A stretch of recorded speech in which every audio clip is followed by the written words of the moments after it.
right now they got a lawsuit. But yeah. Oh, I'm sorry. It's judicialwatch.org, and right now they got a suit trying to discover what's in that FISA warrant application. Chris, thanks for your time today. I appreciate it. Chris, beyond, thanks. Thank you. It is birthday time, and it's, if you remember these guys, the Average White Band and Pick Up the Pieces.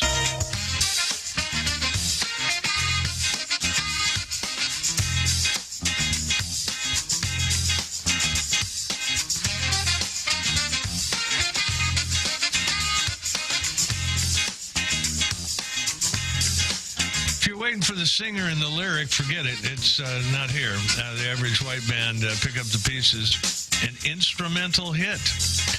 The birthday guy is Roger Ball. He was born in 1944, just like Michelle Phillips, so he is also 74 this year. Happy birthday to Roger Ball. It's John Gibson and Angry Rich on your radio and on your internet at johngibson.com. If you go there and be a premium podcast member, you get in on the live chat during the show, which is always illuminating. As a matter of fact, I'm going in there right now. Average White Band and Pick Up the Pieces.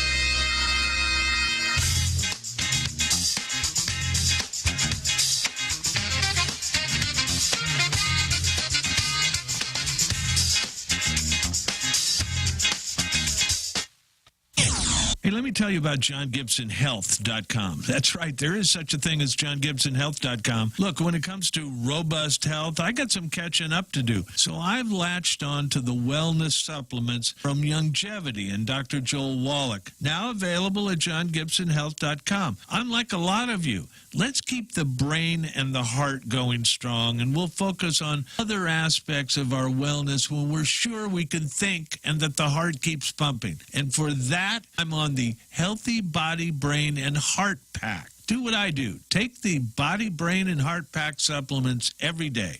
Assure yourself you're doing everything you can to keep all your marbles and keep your heart pumping. Then you can start looking at other supplements for other concerns you may have. It's all available at JohnGibsonHealth.com. Yeah, it's true. There is a JohnGibsonHealth.com. Get on the road to wellness with the Youngevity supplements at John. The Point is KUSG, Hagåtña, Guam, 93.3 FM and 104.3 HD3. Hunger. Over 17 million kids in America may not know where their next meal is coming from. That's 1 in 5 children. Yet billions of pounds of surplus food produced right here in America just get thrown out every year. That's more than enough to feed every last hungry child. That's why the Feeding America nationwide network of food banks gathers surplus food and gets it to hungry kids before it goes to waste. But they can't do it without your help. Join me in supporting Feeding America and your local food bank by going to feedingamerica.org. Together we can knock out hunger. Together, we're Feeding America. To help solve hunger in your community and to find your local food bank, visit feedingamerica.org. Brought to you by Feeding America and the Ad Council.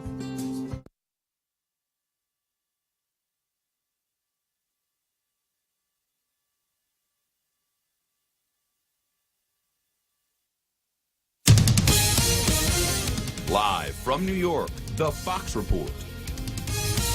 I'm Lisa Brady. What could have been a sweeping decision by the U.S. Supreme Court is narrow instead, siding with a baker who refused to make a wedding cake for a same-sex couple, Dave Mullins and Charlie Craig. The whole reason that Dave and I pursued this is because we don't want other couples to go through the same thing. Fox's Jared Halpern is live in Washington. The big question that could have been answered in this opinion was not the justice is sidestepping whether there are religious exceptions to laws that require equal service to all customers. Instead, Justice Anthony Kennedy Kennedy, writing for a 7-2 majority, ruled that in this case, the Colorado Civil Rights Commission did not apply the state's law in a manner that is neutral toward religion. But the opinion gives little guidance to similar challenges. Kennedy says the outcome of those cases must await further elaboration in the courts. Lisa. Thanks, Jared. No one's above the law. That from White House spokeswoman Sarah Sanders, fielding repeated questions about the president's latest tweets on the Russia probe, calling it unconstitutional. Look, scholars have raised a number of questions about the legality of the special counsel process. The president also tweeting that he has absolute power to pardon himself, but Sanders echoing the rest of that tweet, saying he's done nothing wrong, so doesn't need a pardon. A deputy White House spokesman is slamming Democratic Senator Jeff Merkley, who accuses the administration of locking up immigrant children in cages after sharing a video over the weekend of being turned away from an immigration detention center in Texas. The White House accusing Merkley of spreading blatant lies. Wall Street starts the week with a rally. The Dow up 178, the NASDAQ with a record close, topping 7,600 on a record day for some big tech stocks, including Apple, Amazon, and Microsoft. Meantime, late word that Starbucks longtime leader, Executive Chair Howard Schultz, is stepping down. Fair and balanced. In this divided world, there are still a few things that unite us. The thrill of an exciting championship game. Fire to the end zone. Touchdown! The sound of great music. The Grammy goes to... And the love we have for that perfect burger. Ruby Tuesday Guam presents to you For the Love of Burgers menu. For a limited time, we want you to put down that fork, tuck that napkin in your collar, and go for broke with an amazing burger for just $11.99. 8 burgers to try, and time is a-wasting. Ruby Tuesday Guam lunchtime. See you soon. From September 17 to September 19, 2018, the Archdiocese of Agana will be conducting settlement conferences with victims of clergy abuse. If you have a claim and want to meaningfully participate in the September settlement conferences, call Hope and Healing Guam at 1-888-649-5288 before August 1st, 2018. All conversations with Hope and Healing Guam are confidential. If you have filed a lawsuit against the Archdiocese, you are already included in this settlement process. The summit between President Trump and the North Korean leader is now scheduled to begin 1 week from tonight, Eastern Time, which will be Tuesday morning, June 12th, in Singapore. The U.S. still pushing for complete denuclearization. Kim Jong-un has replaced 3 top military commanders, including his defense minister and Army chief of staff, with loyalists ahead of the summit. Experts say these are loyalists who may be more amenable to making concessions on North Korea's nuclear program than the older officers who are hawkish on maintaining Pyongyang's nuclear program. Fox's Jennifer Griffin at the Pentagon. Meantime, North Korea says Syrian President Bashar al-Assad will visit the country and meet with Kim Jong-un, who also reportedly plans a meeting with Assad's top ally, Russian President Vladimir Putin. First Lady Melania Trump hasn't had a public event since just before she was hospitalized for treatment of a kidney condition. But at this hour, she's to join the president at a White House reception for Gold Star families, those who've lost loved ones during military service. Search crews finding more bodies buried in ash, mud, and lava after Guatemala's volcano of fire erupted yesterday. The ash and the lava moving so swiftly, even some of the first responders were caught by surprise and trapped. There's video of a Guatemalan police car trying to outrun a cloud of ash and simply failing to do so. They gun that police car, but suddenly day turns into night. And you can really sense the panic in the voices, even of these trained first responders shouting, "Go, go, turn on the sirens, watch out for those people." Fox's Steve Harrigan, at least 62 people killed. That volcano has had eruptions for centuries, but in this case, scientists said activity that had picked up early Sunday was decreasing, and no evacuations had been ordered. In New York, I'm Lisa Brady on Fox News Radio.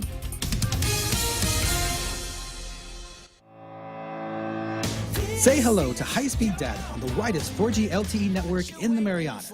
We've just upped your prepaid data, so make your big plans bigger with 1 gigabyte of data per day. Bigger prepaid data for your big plans that just keep getting better. Enjoy high-speed data and unlimited local talk and text on the widest 4G LTE network in the Marianas. Text LTE to 3282, select a plan, and enjoy 1 gigabyte of data per day. Docomo Pacific, better together. Some conditions apply. In illness and in wellness, Calvo's Select Care is health care that is there for you. That's why over 80% of the Guam medical community places their trust and insures with us. We offer our members wellness and fitness programs for a healthier lifestyle and provide a comprehensive medical network on and off island to help members from unexpected illnesses. Contact Calvo's Select Care today for more information.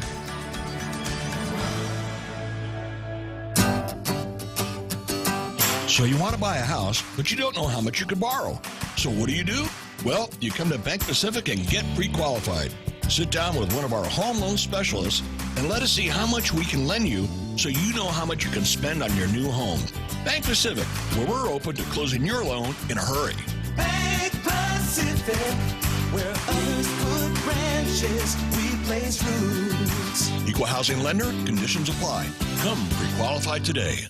Connecticut water treatment customers don't keep coming back. They're satisfied the first time. That's right. Connecticut non-electric water treatment systems take care of your water problems, and you won't need to keep calling us for repairs. Join the list of satisfied Connecticut customers who purchased their non-electric water systems years ago and are still enjoying clean, conditioned water without any hassles from timers or circuit boards. American WaterTech. Smarter water, better water. Call American WaterTech at 649-2301 or email them at info@americanwatertech.com. Hey, it's your stomach talking.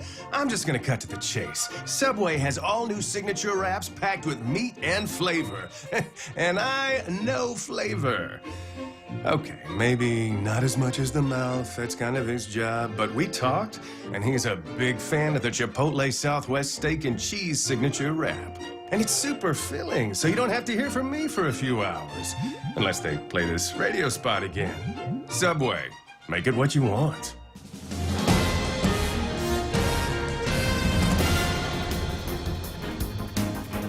Half a day and good morning, Guam. News time here at The Point is 8 minutes past 7 a.m. this Tuesday morning. I'm Kevin Kerrigan. Here's a look now at some of the top stories from the Guam Daily Post. A tragic weekend for two mothers killed in unrelated traffic accidents, one on Saturday, the other on Sunday.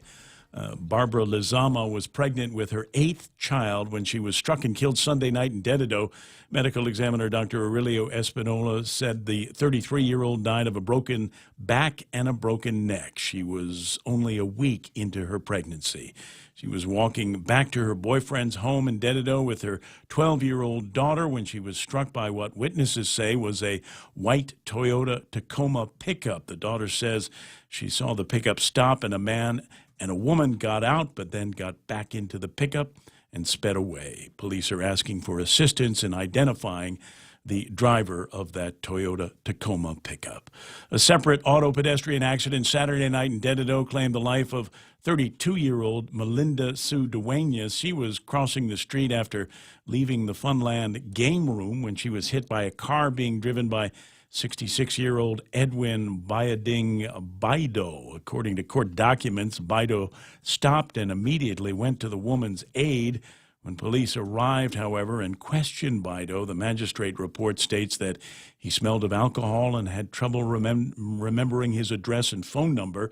He was arrested on allegations of driving under the influence. Duenas died Sunday night. She was the mother of 5 children. We'll have more news after this. As we journey through the new year, we here at APL continue to find ways to better deliver our island's resources with innovative and cost-effective solutions, lending our helping hands by carrying your freight safely from the U.S. mainland or anywhere in our global network. We humbly honor the opportunities to continue to work and connect with you and your business. We are APL, and we are here for you. Family Finance has been serving the people of Guam since 1959, and they'll continue to be there for you in the years to come. Whether you're looking to get a personal loan for that summer vacation or paying off those long overdue bills, Family Finance has got you covered. Apply for a personal loan from $1,000 up to $3,500 by calling Family Finance in Hagåtña at 475-4545, Upper Tuon 647-5626, or in Dededo 633-4473. Family Finance has been serving the people of Guam since 1959. 10 minutes past 7 a.m. here at The Point. Governor Eddie Calvo's chief policy advisor, Arthur Clark, has resigned to take a position with a Philippine investment firm. Clark has been with the Calvo administration since the start.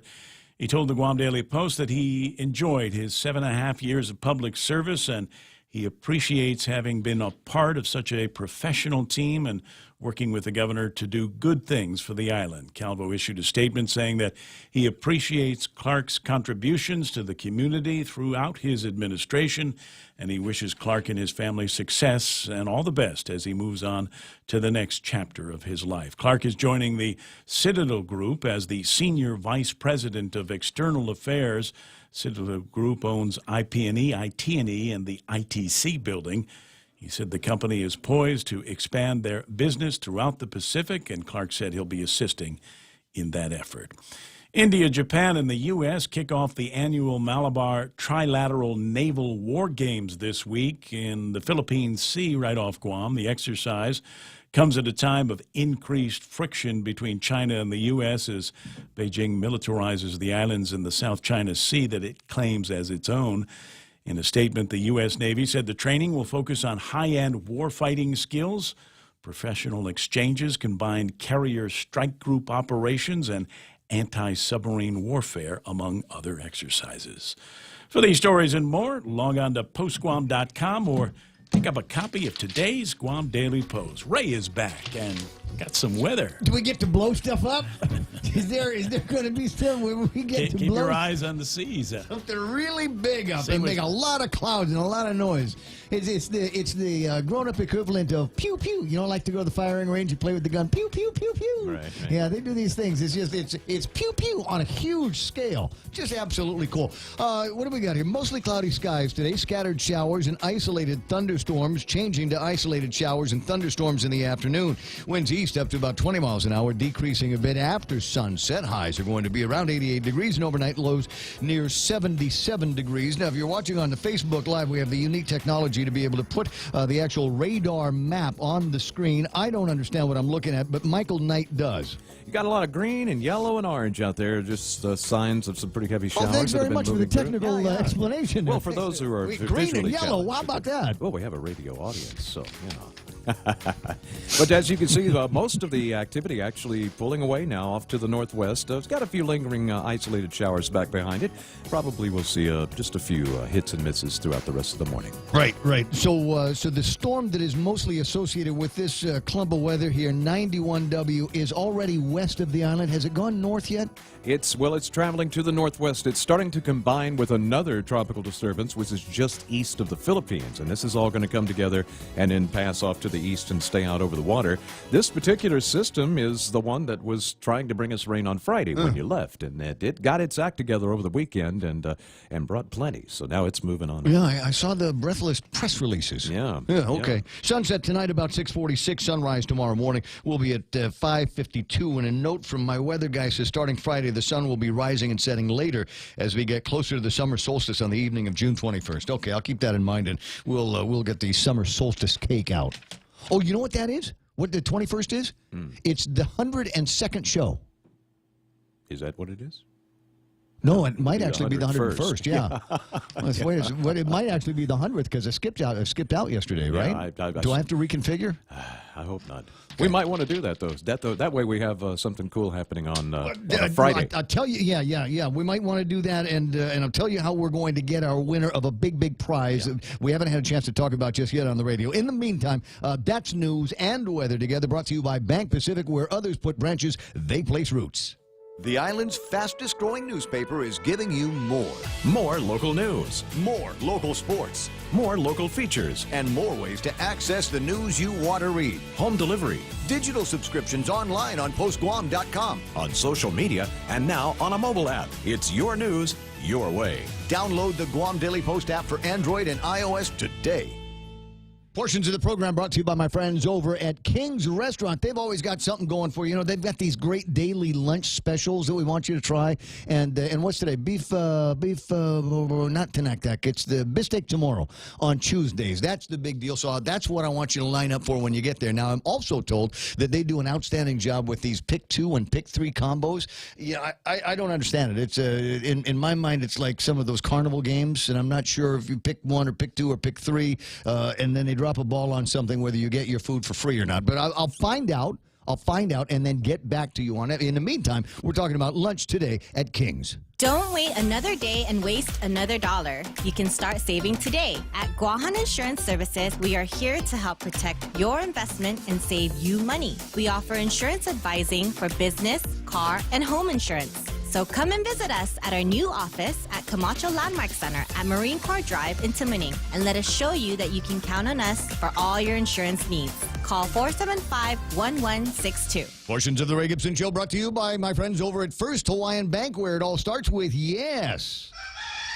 Howdy, folks. KFC's Colonel Sanders here. It's summer, and KFC has something extra special to spice it up with KFC's new Sriracha Extra Tasty Crispy Chicken. Yup, we kicked up our Pika Chicken a notch with Sriracha. Sriracha! It's spicy, tangy, and sweet. You've never had Sriracha like this before, so spice up your summer with KFC's new Sriracha Crispy Chicken. KFC is finger-licking good. The Ray Gibson Show. Morning talk that matters. Call now, 888-TALK. That's 888-8255.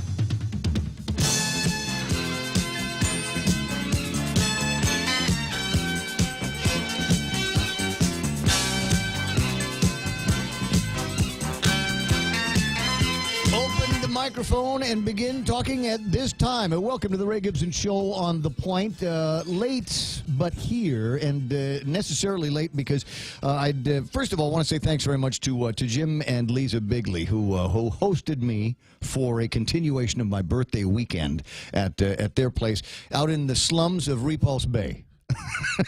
It's about the only way I can describe it, but it's nice to have a pile of friends that you can count on when it's time to get away and do whatever it is. We went sailing out in Repulse Bay. It was nice, us and a buddy named Adam, and tell you a few of the other stories if I get a chance. But just Hong Kong, it changes every time I'm there, and it just becomes even more of one of these like super, oh my God, unbelievable cosmopolitan business centers.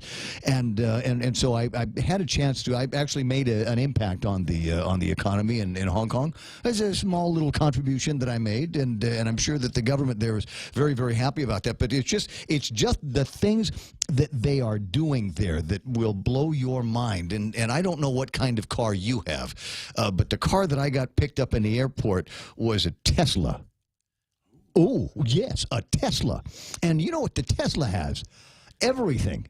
I mean, some of the most sophisticated automotive technology. It's got this center console. It's like a computer screen, and I'm looking at the thing. It's bigger than my iPad Pro. I mean, and it's just absolutely massive. And they have these places where you can go where you jack the car in, and it will charge it for you, because otherwise it's just a lump of batteries. But the other cool thing that it had that I appreciated, because I'm a bad driver, is it's got these sensors. It knows where the car is in the lane, and so it knows where the edge of the road is, because in Hong Kong, unlike Guam, they actually paint stripes on the road. They drive on the wrong side there too, don't they? It was in the right lane, wrong side of the car, which always freaks me out. But anyway, so the car knows where it is relative to the lane, and then it has other sensors where it knows where the car is in front and behind. Now, I'm not saying that this is automated driving, but it was real close, and it was very, very cool technology to sit and play around with. Again, more on all of that stuff a little bit later on. But it's a delight to be back here. Thanks very much to the pilots who got us in this morning. And if you think it's rough riding on the road today, if you think with all of the weather that we're having and all of the rain that's on top of us, imagine coming in at about 7,000 feet into Guam. Yeah, that blob we saw on radar, you just flew through that. Yeah. Fun. I know. And normally I'm a white knuckle guy. I'm a white knuckle traveler, and when we start getting into that kind of turbulence, it does tend to freak me out a little bit. But in this case, because I know the pilot, I knew I was in good hands. There you go. Yeah, Nice. so it was just a great time, and held the plane together long enough to get us on the ground and get me here on time. Thanks, Pearls, for grabbing me at the airport. I really appreciate it, and we'll pay you back in spades a little bit later on. Now, there's some business that we've got to take care of this morning. I thought maybe we'd take a look at what happened in the markets before we get to Jerry Roberts and a very unique live presentation of the Extra Point. So here's where the numbers all ended up yesterday. Everything is in the green. Dow Jones Industrial Average, 24,813. I see the NASDAQ at 7606. That's up by 52 points in the S&P 500. Green by about a dozen points, 2,746. Hang Seng Index at 30,997. The Nikkei is in the green, popping 304 points high at 22,475. Shanghai Index also in the green, 3,091. What's the big news? Why is everything all in up here? It's Howard Schultz, architect of modern Starbucks, to step down as executive chairman because they figured out he doesn't know how to run a coffee store. Howard Schultz established him as a player in politics before. Where's the thing on why the markets are with it? NASDAQ notches record close as shares of Apple and Amazon jump to new highs. Crap. Can I tell you that I used to own shares in Apple? And I got out of the shares in Apple at about $100 because I figured it was never going to go higher. Yeah. You're right. Yeah, it didn't for me. Absolutely didn't for me. Who's got shares of? So there's guys that are smiling now, saying, "Yeah, I'm glad I stayed in." And Amazon is up high. Thanks very much for the new Garmin, guys. I appreciate it. Oil, $64.88. I like that number for West Texas crude. Doesn't look like we got any good luck over the last couple of days with Tapas. Tapas back up to $78.36. I was kind of hoping it would start to drop as around the same time and at the same level as the West Texas, but it doesn't look like that is happening now. It's 5:22 in the morning, so that's what happened on the market. And now it's time for Jerry Roberts and a live presentation. It's so much better when it's live, of the Extra Point. Before I start, how many bosses have you had in your life, in your career? Me? Number. Yeah, just a guess. 6, maybe. 6. Kevin? Dozens. Dozens? Michael? Same as Kevin. I've been through quite a few of them. Yeah, they can hardly put up with You know me, I don't jump around a lot, right? I was with Lee Holmes for 17 years. No, I was with Rex for 17 years. I was with Lee for 13. Yeah. Well, stability. Yeah, I guess. Right? I The guess one so. before that was Bob Berger. Yeah. That's how far back it goes. That's it? Okay. Well, here's the thing. How many bosses have you had in your career, and how would you categorize them? I'm Jerry Roberts, and today let's go back and think about those who've managed us on the Extra Point. Before we dig into our employment history, I have a form you can use. Mike, can you see this thing? Okay, you can download this at GuamTraining.com when I'm done, and you'll be able to do the exercise that we're going to be into. Now, I sat down and I thought about all the jobs I've had starting at about age 13. I was surprised to learn I've had 32 managers, and I've worked for 21 companies. Does that sound like a lot? I guess so. I left most of those jobs for something I thought was better, and I've also been fired a few times over salary issues mostly. Of the 32 managers, I remember 2 who were extraordinary. They went out of their way, way out of their way, to help me and set me on a positive course. I worked hard for both, and both noticed because they made it a priority to notice how I and others conducted ourselves on the job. Then they thoughtfully considered what was best for the worker and the organization, and they took action. Next, 2 who definitely qualify as bad bosses. Both intelligent and talented men, however, both sorely lacked respect for their employees, often ridiculing them in front of others. And both also had a dark side. One ordered me to do something that was totally unethical and fired me when I refused. The other cheated me out of commissions owed. I had to sue the guy for the money. So 2 of the 32 were gems, 2 of the 32 were anything but, and that leaves the other 88%. Most managers are just average people doing the best they can, often overwhelmed by the many hats that must be worn by a supervisor, and they deliver average, but sometimes good results. Average, quote unquote, comes in a lot of different flavors. Some have good people skills but lack the will to discipline and hold workers accountable. Others are great with accountability but have no idea how to effectively deal with people. Some are timid, some are forceful, Some think that the well-being of their workers is important. Some are oblivious to that, just focusing on the job to be done. Overall, it's as mixed as a mixed bag can be. The biggest problem in almost all cases is that they haven't been trained and coached to be a good manager. Leading a team is not an easy job, and most people in the supervisory world don't receive the support they need to be successful. Now, I say most because there are some companies in Guam who do a pretty good job preparing their managers. Friday, we spoke about surveys from the Gallup organization that show 90% of managers aren't a great fit for the job. My personal experience falls in line with that number. Good people? Sure. Great managers? No. And now, how about you? Go to download transcript number 84 at guamtraining.com. Use the worksheet to list your employers and your managers, and then give them a grade. Let me know how it comes out. Hope you have fun with it. That's the Extra Point.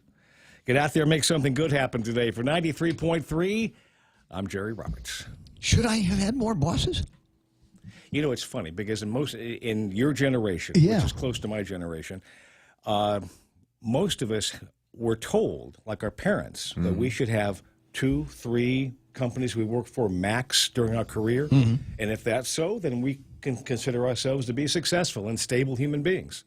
But in broadcasting, Yeah, broadcasting, no, it doesn't work out. Not at all. You move from one job to the next. I must be the exception that proves the rule, right? Yeah. Well, you stayed here all the time. Yeah, you've been. Yeah, because the money was good. Yeah. There was no reason to leave ever. No, but you also had fun with it. So you found your niche and you stayed with it, and you're a good employee kind of a guy. You don't make trouble. You know, Well, not doesn't much, ask for more not money. much trouble anyway. Just hangs out and does his job and goes home. And It's a that's good time with it. All right, thanks. 5:26 in the morning. Now for transcripts. What time of, is it, right? I'm sorry. It's 5:26. It's 7:26. I'm still on Hong Kong time on the watch. 7. See, this is anybody else would have fired me. Anybody else would have said, "What's the matter with you?" 7:26 in the morning. The Extra Point. Go to guamtraining.com for the transcript, and then what's the spreadsheet that you want everybody to fill out, right? This is the form. You can use the exercise form. Bosses, owners, employees. No, list employers, bosses, and give them a grade. for all your guys. Yeah. Okay. And see how many you had. Nice. Okay, I'll work on that a little bit later on. In the meantime, that's Jerry Roberts in the Extra Point. Headlines with Kevin Kerrigan on the way. With the largest inventory of rental equipment on Guam, East West Rental Center is sure to have the tool you need to get your job finished quickly. From equipment rental, party rental, parts and service to used equipment, East West Rental Center has what you need. Call East West Rental Center at 646-1463 or visit them online and browse through their online rental catalog at eastwestrental.com. They're located in Upper Tumon, right across St. John's School. East West Rental Center, providing the island of Guam with quality equipment rentals since 1972. There is traffic this morning, 728, but it doesn't look like it is snagging in too many places. I got a little bit of a build-up northbound in front of the Dededo Sports Complex. Traffic beginning to build coming out of Dededo, and the whole Guam Regional Medical City area is going to go off probably in the next 10 or 15 minutes. Don't see anything major happening in the downtown Hagutnya area. However, there has been just general snagging going on the way to Navy Hospital, coming out of Hagutnya into Aganya Heights, and by the time you get past the gate at Navy Hospital, for all intents and purposes, it's all done. And then as traffic getting in from the Maina area into Adelup, for some reason it's slowing down and congesting right there. But that doesn't seem to be lasting long. And then on the way down to Big Navy in Sumai, watch the traffic as that begins to build. Let me see what's going on up at the entrance to Anderson Air Force Base. Smooth going through there. You might have a slowdown coming out of Route 9 onto Marine Corps Drive. That's right now traffic at 7:30 on the point. Do you love coffee? Do you love to draw? Be one of 11 lucky winners to win a year's supply of Circle K Premium Coffee. Simply stop by Circle K and pick up a blank Circle K coffee cup so you can showcase your doodling skills. Entries will be judged on artistic skills, creativity, and originality. And winners will get free coffee every day for a year. Visit stores or 76circlekguam.com for all rules and regulations. Circle K, take it easy.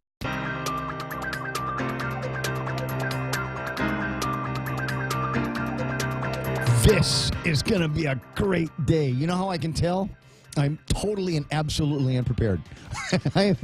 I mean, seriously. An hour ago, I was coming out of customs at the Guam International Airport, sat down at my desk just long enough to make it through some of the big headlines that we've got, some of the stuff that Kevin Kerrigan's going to take you through in just a second. And between he and I, maybe we'll get into a couple of places. But there's news that's already happened and that is in print, and then there's news that's going to happen later on today. You realize that today is a big public hearing day over at the legislature. 5 o'clock this afternoon. There's going to be some crazy, hairy stuff going on there. Oh, boy. It's going to be fun. I'll tell you why on the other side of this. From the Guam Daily Post, it's Headline Time with Kevin Kerrigan. Half a day and good morning, Guam. News time here at The Point is 31 minutes past 7 a.m. In the headlines from the Guam Daily Post this morning, the government of Guam's health insurance contracts over 4 consecutive years through 2017 amounted to $347 million. And according to the audit released yesterday by the Office of Public Accountability, all Guam taxpayers shouldered a substantial portion of the health insurance premium costs for the GovGuam employees and retirees. According to the audit report, 79% of the premium costs was borne by taxpayers. The audit states that by law, GovGuam is only required to cover 50% of the premium costs. The auditors report that the government of Guam's health insurance costs increased from $57 million in fiscal year 2014 to $76 million in 2017. The increasing cost was the result of separate negotiations for employee and retiree health insurance contracts, according to the audit. The total number of cases filed in the Superior Court of Guam have decreased over the past 5 years, according to the Judiciary of Guam's 2017 annual report. The report was released earlier this month. It found that nearly 20,000 cases were filed in 2013, but that dropped to just 14,400 last year. The report notes that in 2017, the number of juvenile cases filed fell 25% from the previous year. Judiciary spokesman Sean Gumatautou says the statistics are driven by a number of factors, including the priorities set by law enforcement and social trends. He attributed the big drop in juvenile cases to be the result of juvenile reform efforts. Guam Department of Education Superintendent John Fernandez has called off proposed changes to teacher reclassification following criticism from teachers. Teachers can qualify and reclassify for higher pay grades after obtaining additional training or certification. The proposed changes would have made reclassification subject to the availability of funding. A release from Guam DOE states that the proposal was intended to streamline the process and achieve budget savings, but teachers opposed the rule change, citing the negative impact on their paychecks. As a result, Fernandez said he decided to hold off on changing the reclassification rule at this time.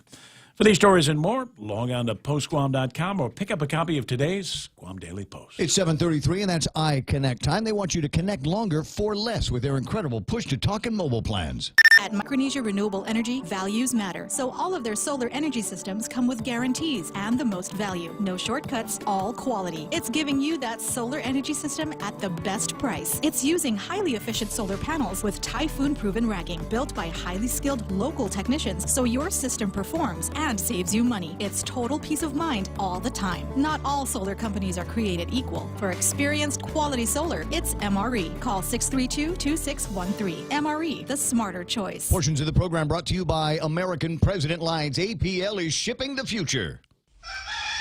Howdy, folks. KFC's Colonel Sanders here.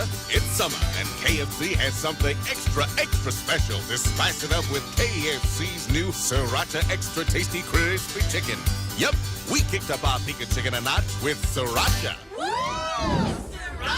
It's spicy, tangy, and sweet. You've never had Sriracha like this before, so spice up your summer with KFC's new Sriracha Crispy Chicken. KFC is finger-licking good. All right, what was I saying about traffic inbound at Anderson Air Force Base? It was just building a few minutes ago, and now it's actually slowing down in both directions, coming out of Route 9 and heading up on Route 1 towards the entrance of Anderson Air Force Base. Expect a little bit of a delay as you're getting there through drive times. Looks like a little bit of the traffic in front of Navy Hospital has dissipated, and it looks like things aren't so bad at the entrance to Big Navy down in Sumai. Not so bad coming into town if you're up in Dededo, up around the Waisang Song area. You're going to see a little bit more cars as they begin to build up, but it should be smooth sailing almost all the way in. Probably not going to see anything happen until things get crazy over at the old NCS at the intersection of 3 and 1. 734. That's right now traffic. On the point. What would you do with unlimited internet? With Docomo Pacific, the possibilities are endless. Docomo Pacific is throwing off the data caps so you can enjoy more of the things you love. Watch, stream, download, and play with no end in sight. Stop by any of our stores or check out DocomoPacific.com to learn more. Life becomes limitless with Docomo Pacific. Better together.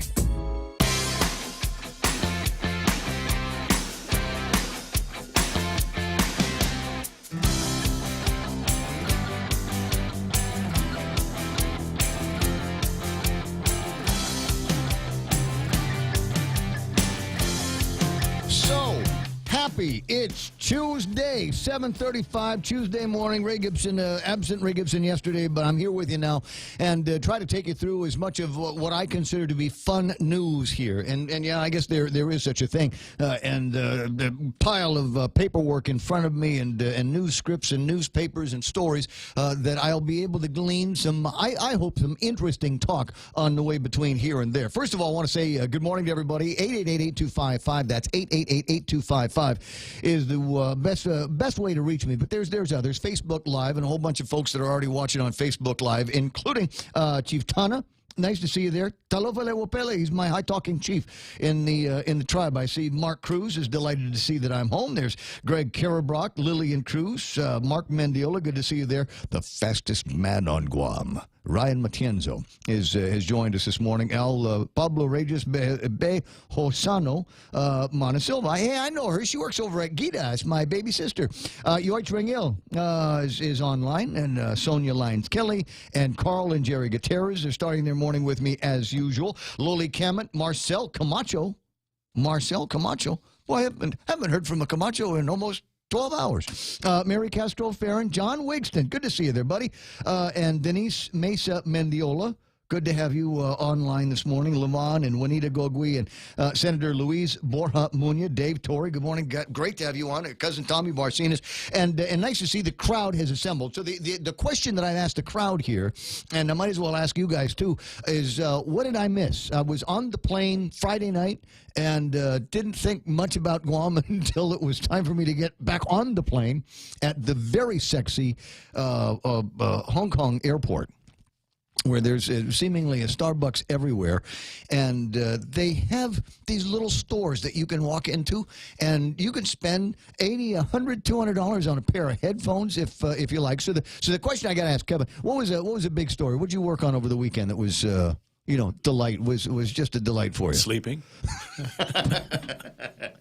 What page is that printed on? This is Kevin, and these were my sleepyhead dreams over the weekend. You're not going to answer me, are you? It was a tragic weekend, actually. Oh, yeah, I saw a couple of those stories. A couple of mothers died, mother of 7. Just absolutely terrible stories that are out there, and I'm sure there's some interesting hard news that we can get into as well. As usual, politics in the stream of political gossip, whether you're here or there, there's never any shortage of political gossip, and so my email chimes this morning with a document, and I'll just say the first question that I have on this is this a legitimate document? It came from an unnamed source, and you know how I feel about unnamed sources. I will tell you what the contents are and maybe even post it up somewhere, but you'll have to decide whether you think there's any merit to it, whether there might be any truth to it. It is a document that purports to be a couple of an email conversation between Senator Dennis Rodriguez and Eddie Calvo. Now, what originally threw me off when I was looking at this was it's Eddie asking for support for a tax bill. And I'm going, well, wait a second. That's just a couple of months back. But, you know, over the story arc that is the Calvo administration, there have been a number of tax bills and a number of borrowing efforts. And so in this email, he says, hey, hope the family's okay. Going to be sending a tax bill down. I hope I can count on your support. And then by and by, the communication from Dennis is, yeah, family's okay, great, I'll be on the lookout for it. And but hey, can you do me a favor? Can you see what we can do to forgive my parents' tax debts? And Eddie's response is, I don't know, we're going to have to talk to the governor. We're going to have to find some lawyers and talk with them about it. And the idea is that right there is the smoking gun of corruption. But again, here's the issue that I have.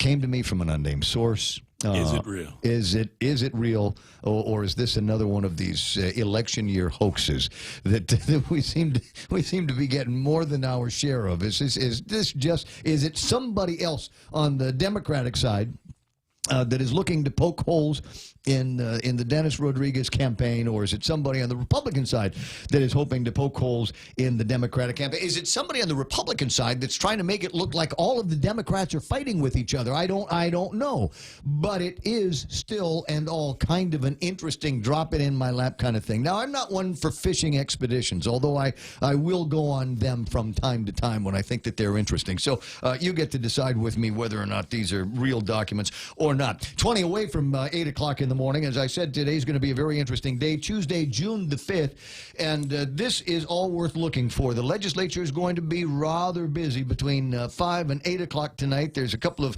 referrals and appointments. Dr. Lisa Cooper-Nurse, Rennie Lynetta, my old classmate, is looking for a position as a member of the Alcohol Beverage Control Board.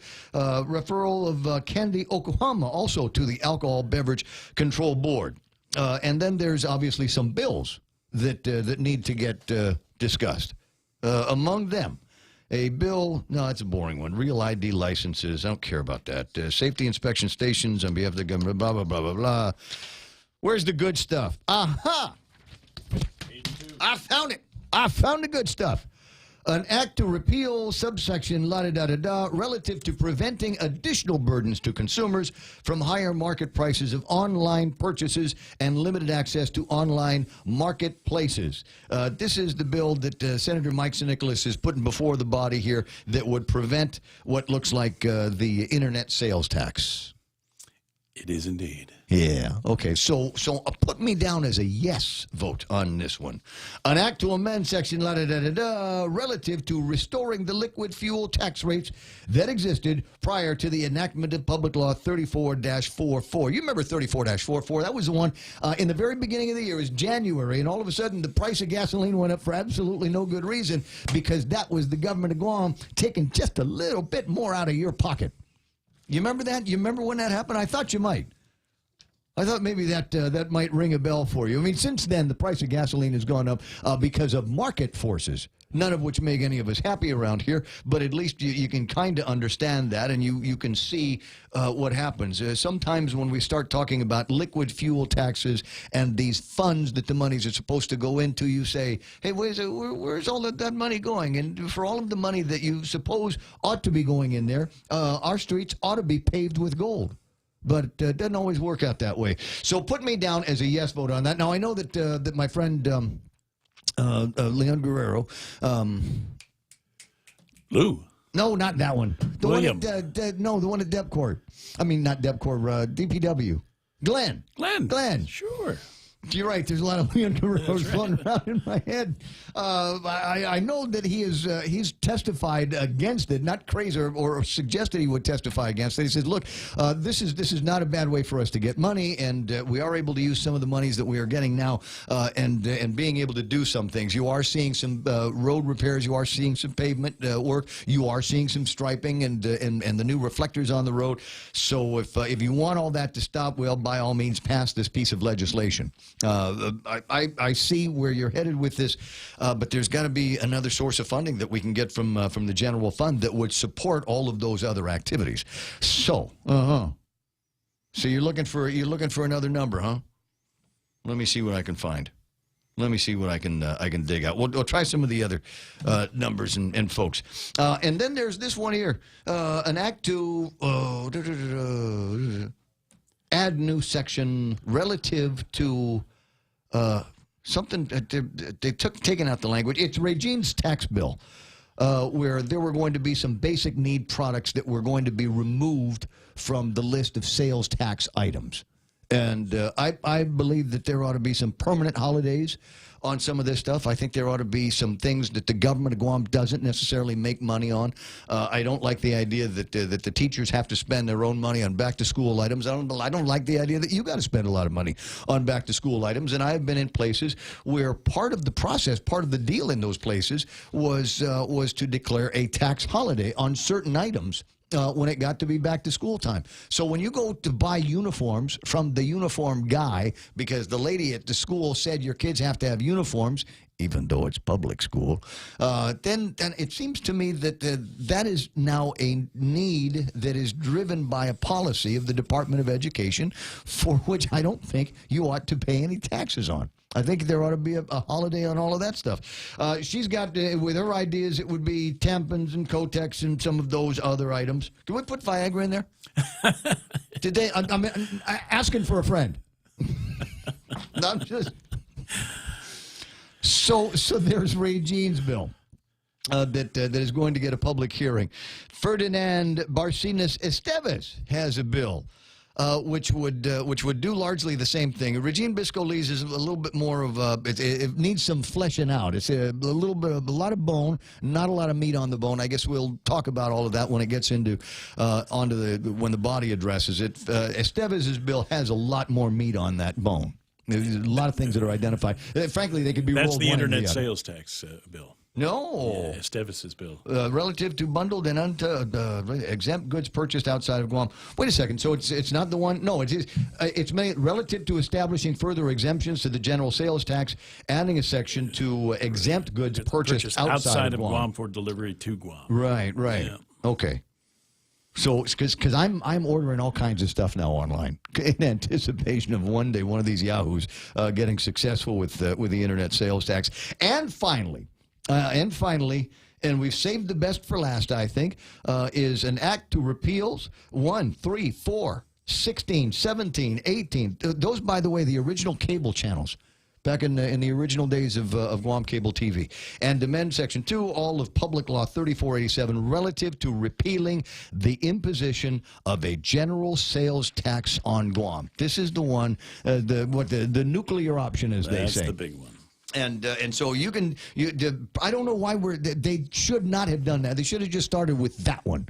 And see where that goes, because that will determine whether the bill is introduced by Regine Lee and Ferdinand Esteves would be moot or not.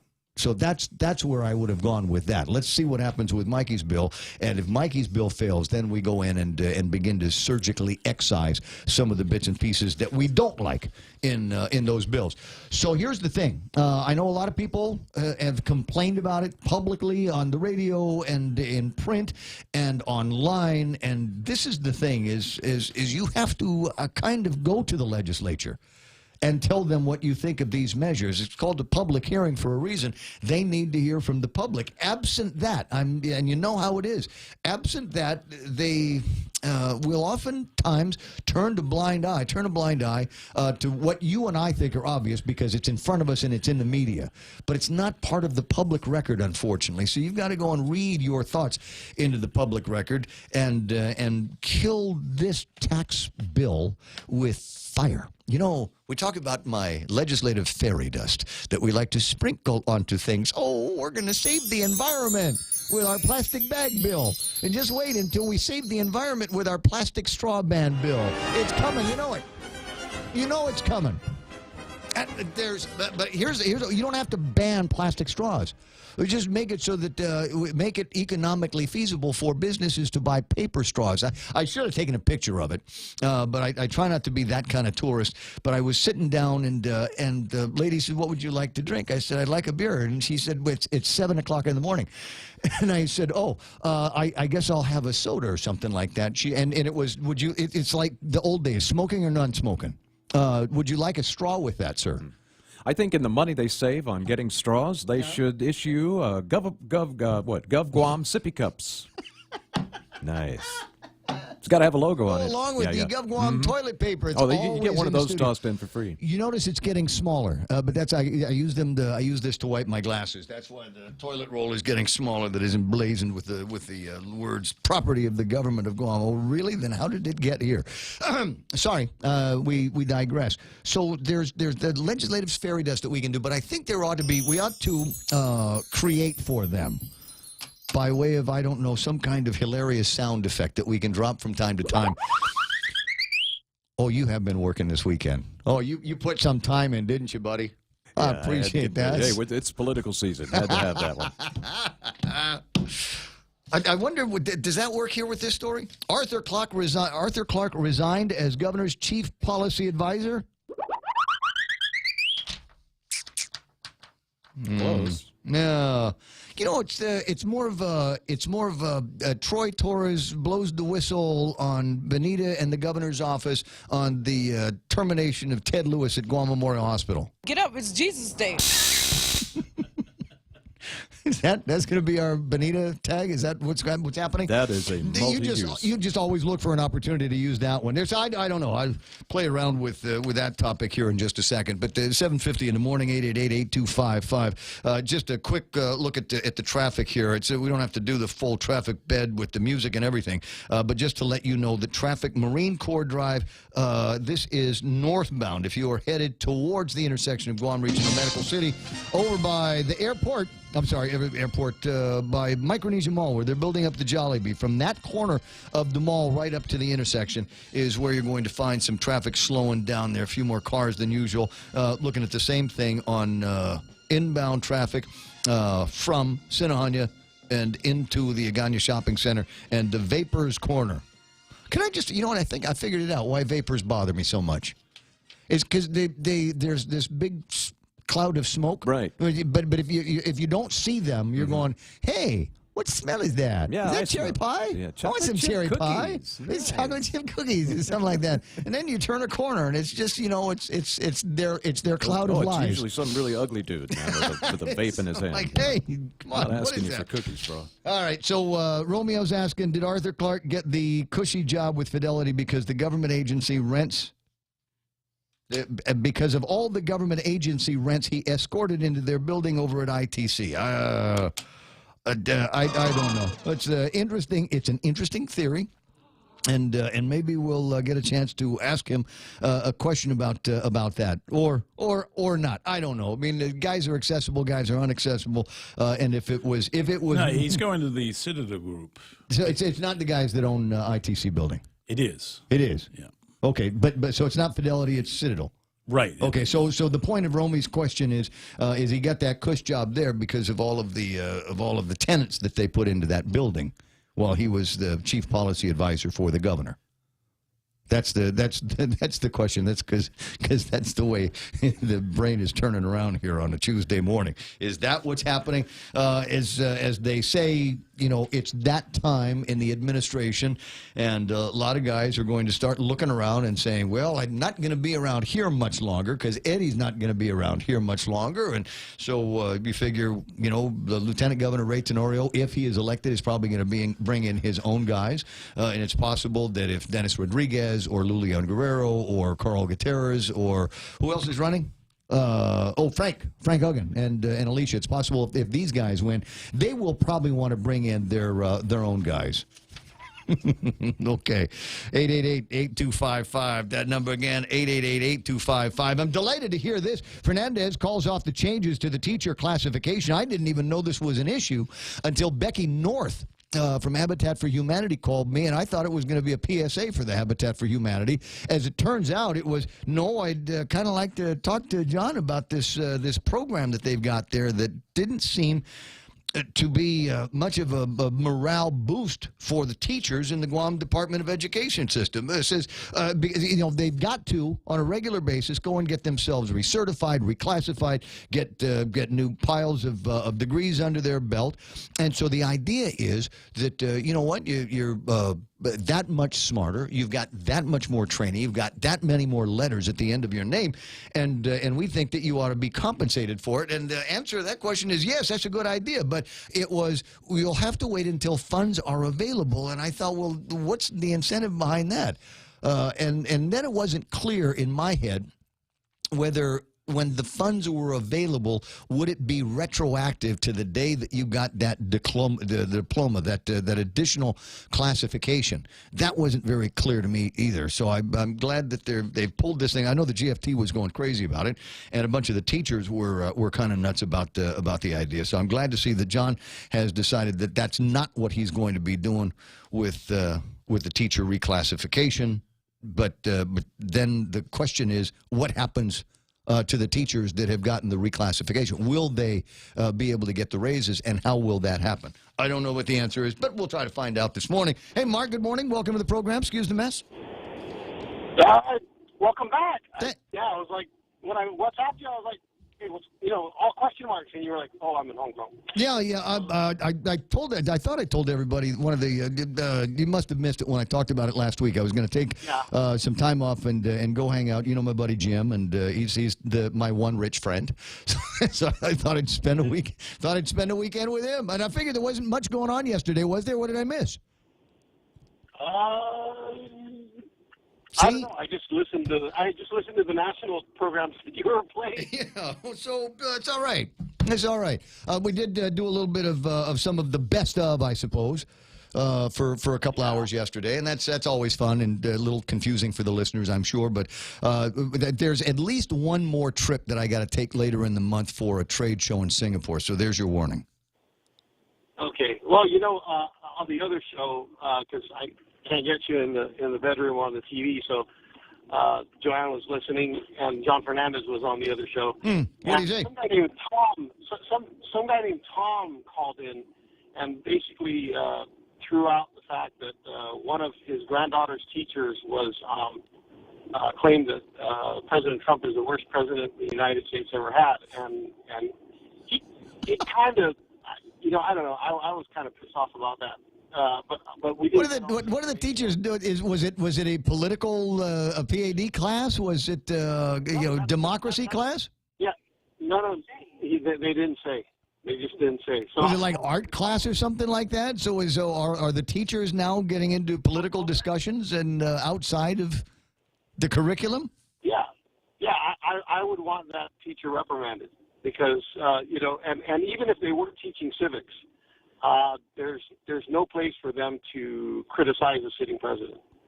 I got into that conversation with a couple of people because when you're an American in a foreign country, that's all some people want to talk about. And there's Trump is a bad guy. Trump is and I said as a citizen of the United States, I honestly cannot think since Trump has been the president if I don't recall any rights that I have been stripped of. Can you? The funny thing is, you got all these people running around, and they're oh my God, nobody likes the LGBT community, but they had a big parade the other day, right? Did any of the Trump Gestapo come and shut that down? No. Another thing is, when I talk to my buddies in Australia and in Korea, they love him. One of my business associates, they say, he's putting America first, and they love that fact. So it's like we think that the world is looking at us negatively when my business associates are looking at it positively, even though he came out with this tariff thing. But go ahead. But, I got totally thrown off when we started talking about Arthur Clark. I have that. One of the most honorable people I know. One of the most honorable people I know. He's got more integrity than anybody in government right now. So if for someone to go and throw that one out, it ain't gonna fly. The question that I'm getting from an online listener here is why Arthur Clark did not pass the background check for the district court judge, and that is again a statement from a listener. I don't know that he was up for the job. And I didn't know the results of a background check if it did happen, but we'll see if we can get some comment on that.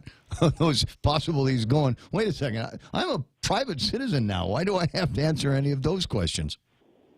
Well, the other thing is, how many of the judge openings have been filled. I mean, there are a lot, but there are a ton more that haven't been filled because of issues. Yeah. So, I'm not even going to, Well, you know what? I'll see if I can find Sean Gumatauto and see what he's got to say about that on at least that judge side of the bench. Listen, you better watch the road here because it's going to be morning drive and there's traffic out there. I'm looking at traffic coming and going, and it is not stable right now. It's some spots will get hot for a couple of minutes, and other spots will just start building up, and it'll be hot and then it goes away. So Route 4 from in between the intersection of 4 and 10 and ORDOT, expect some slowing down on traffic that is headed towards that intersection from ORDOT and Sinahanya. I got to let you run here. It's 8 o'clock in the morning. The radio station is I'll get the slowing. Okay. KUSG had gotten you. This is the headquarters for Fox News Live. That's coming up here in just seconds. I'm going to go and read some of the stuff that's happening on the Facebook Live and get back to you. No one is above the law. I'm Lisa Lacera, Fox News. That from White House spokeswoman Sarah Sanders after she was questioned about a tweet from President Trump saying he has the absolute right to pardon himself, echoing the rest of the president's tweet. Thankfully, the president hasn't done anything wrong and wouldn't have any need for a pardon. The president also tweeted the appointment of the special counsel to oversee the Russia investigation is unconstitutional. However, the Supreme Court ruled nearly 30 years ago the appointment of a special counsel is constitutional. The nation's highest court sides with a Colorado baker who refused to make a wedding cake for a same-sex couple. The Supreme Court delivered a victory for baker Jack Phillips, saying the Colorado Civil Rights Commission had an anti-religious bias when considering his case. Michael Ferris of the Alliance Defending Freedom argued on behalf of Phillips, who wouldn't make a wedding cake for a same-sex couple. The other applications of this principle will have to wait other cases, and we'll see how the votes go in those cases. Sarah Warbelow from the Human Rights Campaign emphasized the High Court did not address the broader clash of religious freedom versus the rights of same-sex people. Fox's Mike Emanuel at the U.S. Supreme Court. Appeals in similar cases are pending, including one at the Supreme Court from a florist who didn't want to provide flowers for a same-sex wedding. The suspect in 4 separate murders in Arizona, including of a prominent forensic psychiatrist, is dead after a standoff with police at an extended stay hotel in Phoenix. Nobody was injured outside of that room.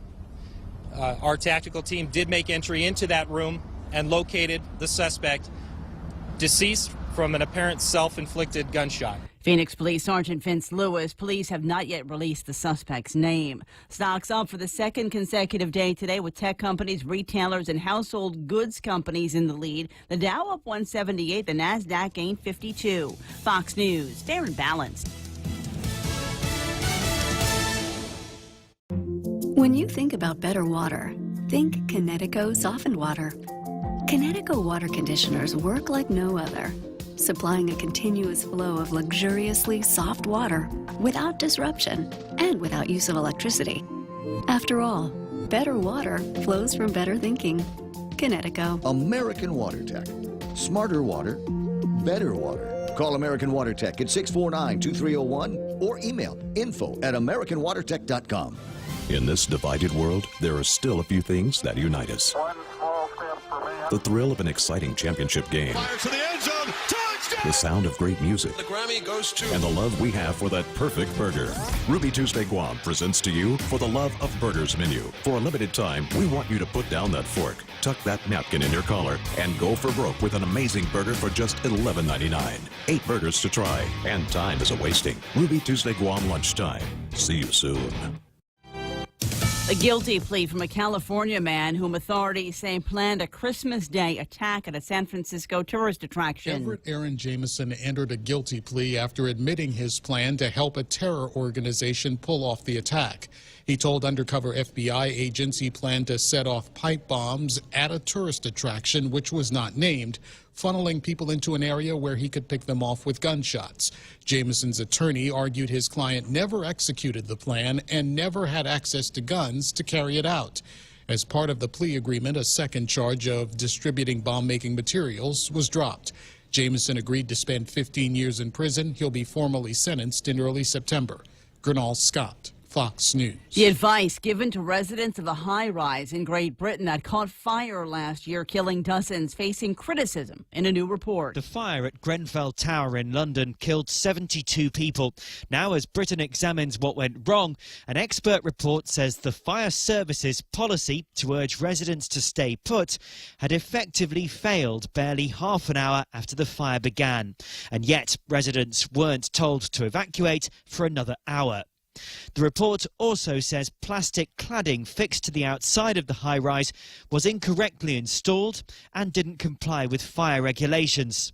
In London, Simon Owen, Fox News. Margaret Atwood, Stephen Sondheim and Patrick Stewart, just a few of the celebrities calling for the release of Ukrainian dissident and filmmaker Oleg Sentsov. Sentsov, a critic of the Russian annexation of Crimea, is serving a 20-year sentence on terrorism charges.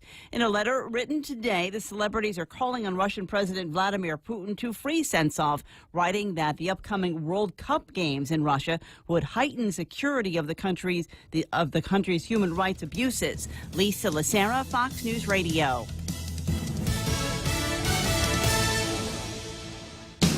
Chili's Smokehouse menu just got tastier with their new smoked honey chipotle short ribs, marinated and smoked for hours. Try the smoked honey chipotle short ribs and chicken combo, or enjoy the family combo with mouth-watering honey chipotle short ribs, Texas-sized baby back ribs, crispy chicken, and juicy barbecue chicken served with home-style French fries and corn on the cob. It's the Chili's Smokehouse menu, now with smoked honey chipotle short ribs, available for a limited time. Chili's, more life happens here. At Micronesia Renewable Energy, values matter. So all of their solar energy systems come with guarantees and the most value. No shortcuts, all quality. It's giving you that solar energy system at the best price. It's using highly efficient solar panels with typhoon-proven racking, built by highly skilled local technicians, so your system performs and saves you money. It's total peace of mind all the time. Not all solar companies are created equal. For experienced quality solar, it's MRE. Call 632-2613. MRE, the smarter choice. Security Title is honored to join in sponsoring Ray Gibson on The Point. Half a day. I'm Rita Tidigli of Manila, and this is where I start my day, listening to the voices of our community and sharing thoughts about issues that affect all of us. It all boils down to our people and our land. Ingatan ang iyong tahanan, protect your home. When purchasing or refinancing your home, remember to call the professionals at Security Title, just like you call Ray Gibson in the morning. Hey, it's your stomach talking. I'm just gonna cut to the chase. Subway has all new signature wraps packed with meat and flavor. And I know flavor. Okay, maybe not as much as the mouth, that's kind of his job, but we talked, and he's a big fan of the Chipotle Southwest Steak and Cheese signature wrap. And it's super filling, so you don't have to hear from me for a few hours. Unless they play this radio spot again. Subway, make it what you want. Don't wait another day and waste another dollar. You can start saving today. At Guahan Insurance Services, we are here to help protect your investment and save you money. We offer insurance advising for business, car, and home insurance. So come and visit us at our new office at Camacho Landmark Center at Marine Corps Drive in Timoning, and let us show you that you can count on us for all your insurance needs. Call 475-1162.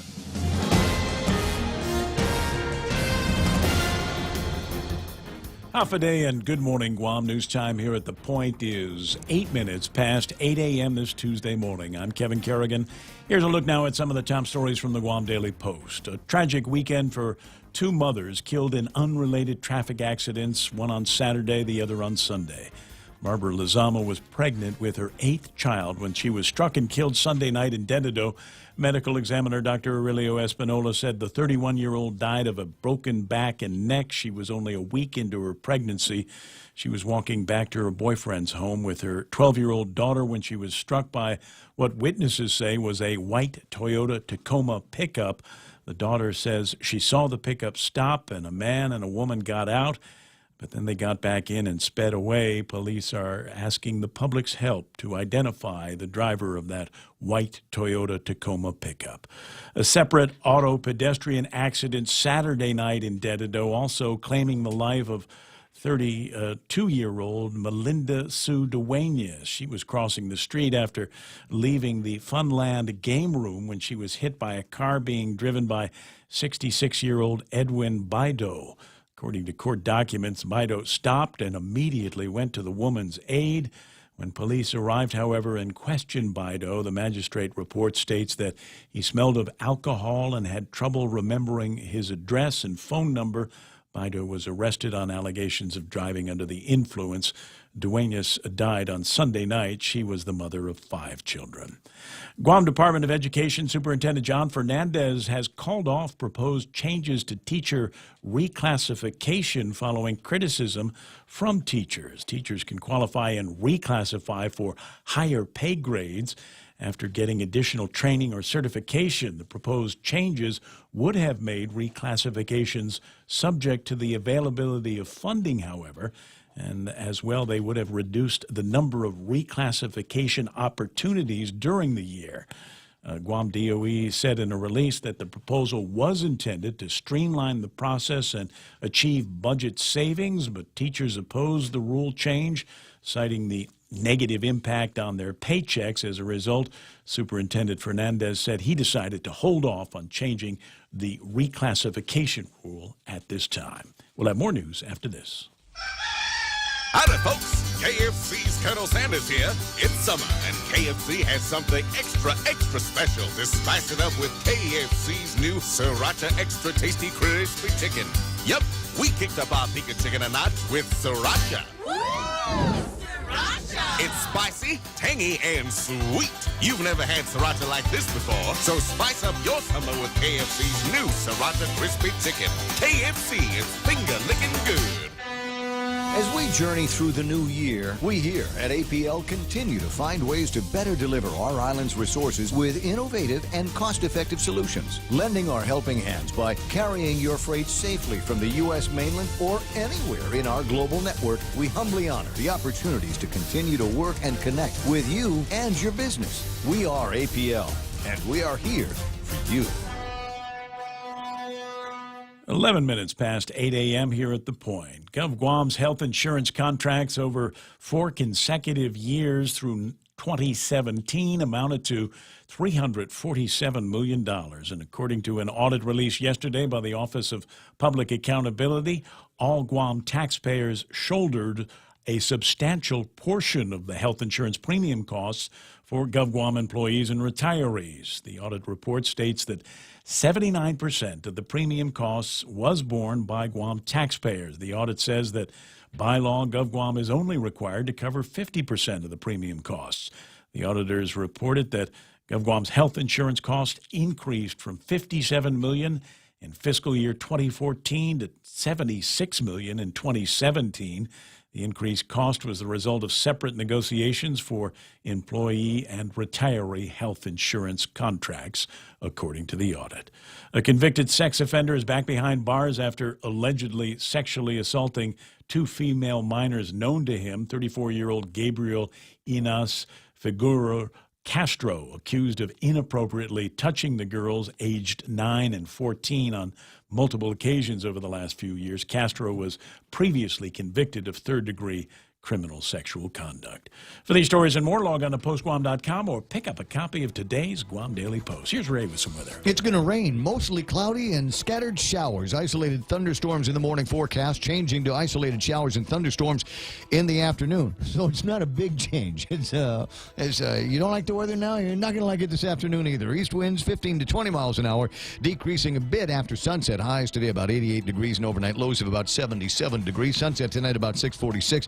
Sunrise tomorrow morning at 5:52, and all of this weather being brought on by TD 91W, which is west of Guam, and with details on what it is expected to be doing right now and what the weather scene is going to be like. Let me stick the radar up here so that you can see that as well on Facebook Live. Right on. And by the way, we don't want to say TD because that tells people tropical depression, and it's not actually a depression yet, although it probably will be in the next 48 hours. Just a disturbance right now, part of a long trough that extended from the Philippines and just south of Guam over the weekend, and it's all getting consolidated now around that center that just passed to our south. Just some lingering stuff. This is kind of a feeder band, and a good satellite shot you can see there. Guam just to the lower right of the arrow in our timestamp there. You can see it got actually a pretty big batch of red convection popping up overhead. Lots of moisture back behind it, so this is just going to continue probably for the next couple of days. Off and on, we'll get little waves of rain, and then it'll sun up and get really hot. And But then the it'll rain weekend, again. man. The What's it going to be like on the weekend? So far is looking better, but stay tuned. All right, gotcha. That's why we do weather reports all the time, because the weather changes on Guam all the time. It's 8:13. That's news and weather together here on The Point. What would you do with unlimited internet? With Docomo Pacific, the possibilities are endless. Docomo Pacific is throwing off the data caps so you can enjoy more of the things you love. Watch, stream, download, and play with no end in sight. Stop by any of our stores or check out DocomoPacific.com to learn more. Life becomes limitless with Docomo Pacific. Better together. What am I supposed to tell people about Go Eat at King's again? They haven't gotten it through their heads? What's that? King's Restaurant is serving local lunch favorites every weekday. Yesterday, it was Salisbury steak. Today, beefsteak tomorrow. Tomorrow, pork sinigang. And Thursdays, it's meatloaf. But we all look forward to Fridays. And Fridays gets better with beef tinaktak waiting for you for lunch at King's. With the largest inventory of rental equipment on Guam, East West Rental Center is sure to have the tool you need to get your job finished quickly. From equipment rental, party rental, parts and service to used equipment, East West Rental Center has what you need. Call East West Rental Center at 646-1463 or visit them online and browse through their online rental catalog at eastwestrental.com. They're located in Upper Tumon, right across St. John's School. East West Rental Center, providing the island of Guam with quality equipment rentals since 1972. Portions of the program also brought to you by APL. American President Lines is shipping the future. The island's fastest growing newspaper is giving you more. More local news. More local sports. More local features. And more ways to access the news you want to read. Home delivery. Digital subscriptions online on postguam.com. On social media and now on a mobile app. It's your news, your way. Download the Guam Daily Post app for Android and iOS today.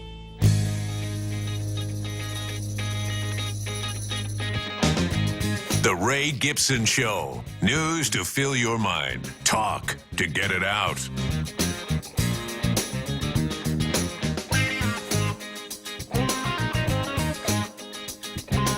Hey, 8:16 in the morning, and welcome back to the program. My name is Ray Gibson. Thrilled to be back in the chair here. Took a day off yesterday, flew in late this morning, but I'm on. I'm online to take you through all of the big headlines, all of the big stories, all of the big brouhahas, and little conspiracy theories and corruption stories as they're becoming a lot more, what's the word I'm looking for, in your face, because it's an election year, and we've got a hotly contested race in the Democratic side, and folks looking to make it even hotter after the primary election. 8:16 in the morning. But first, it's time for Sports with Blake.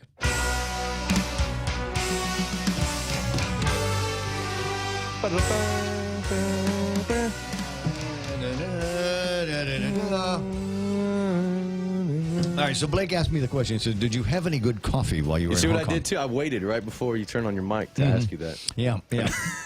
So you couldn't answer me off air. Well, that's all right. The answer is I had very good coffee. The place where I was staying had had kind of a Keurig. It's like ours but different. It uses smaller cups, and so I put the little capsule in there, and I had it was good. It was a nice dark roast from which I got absolutely no buzz from.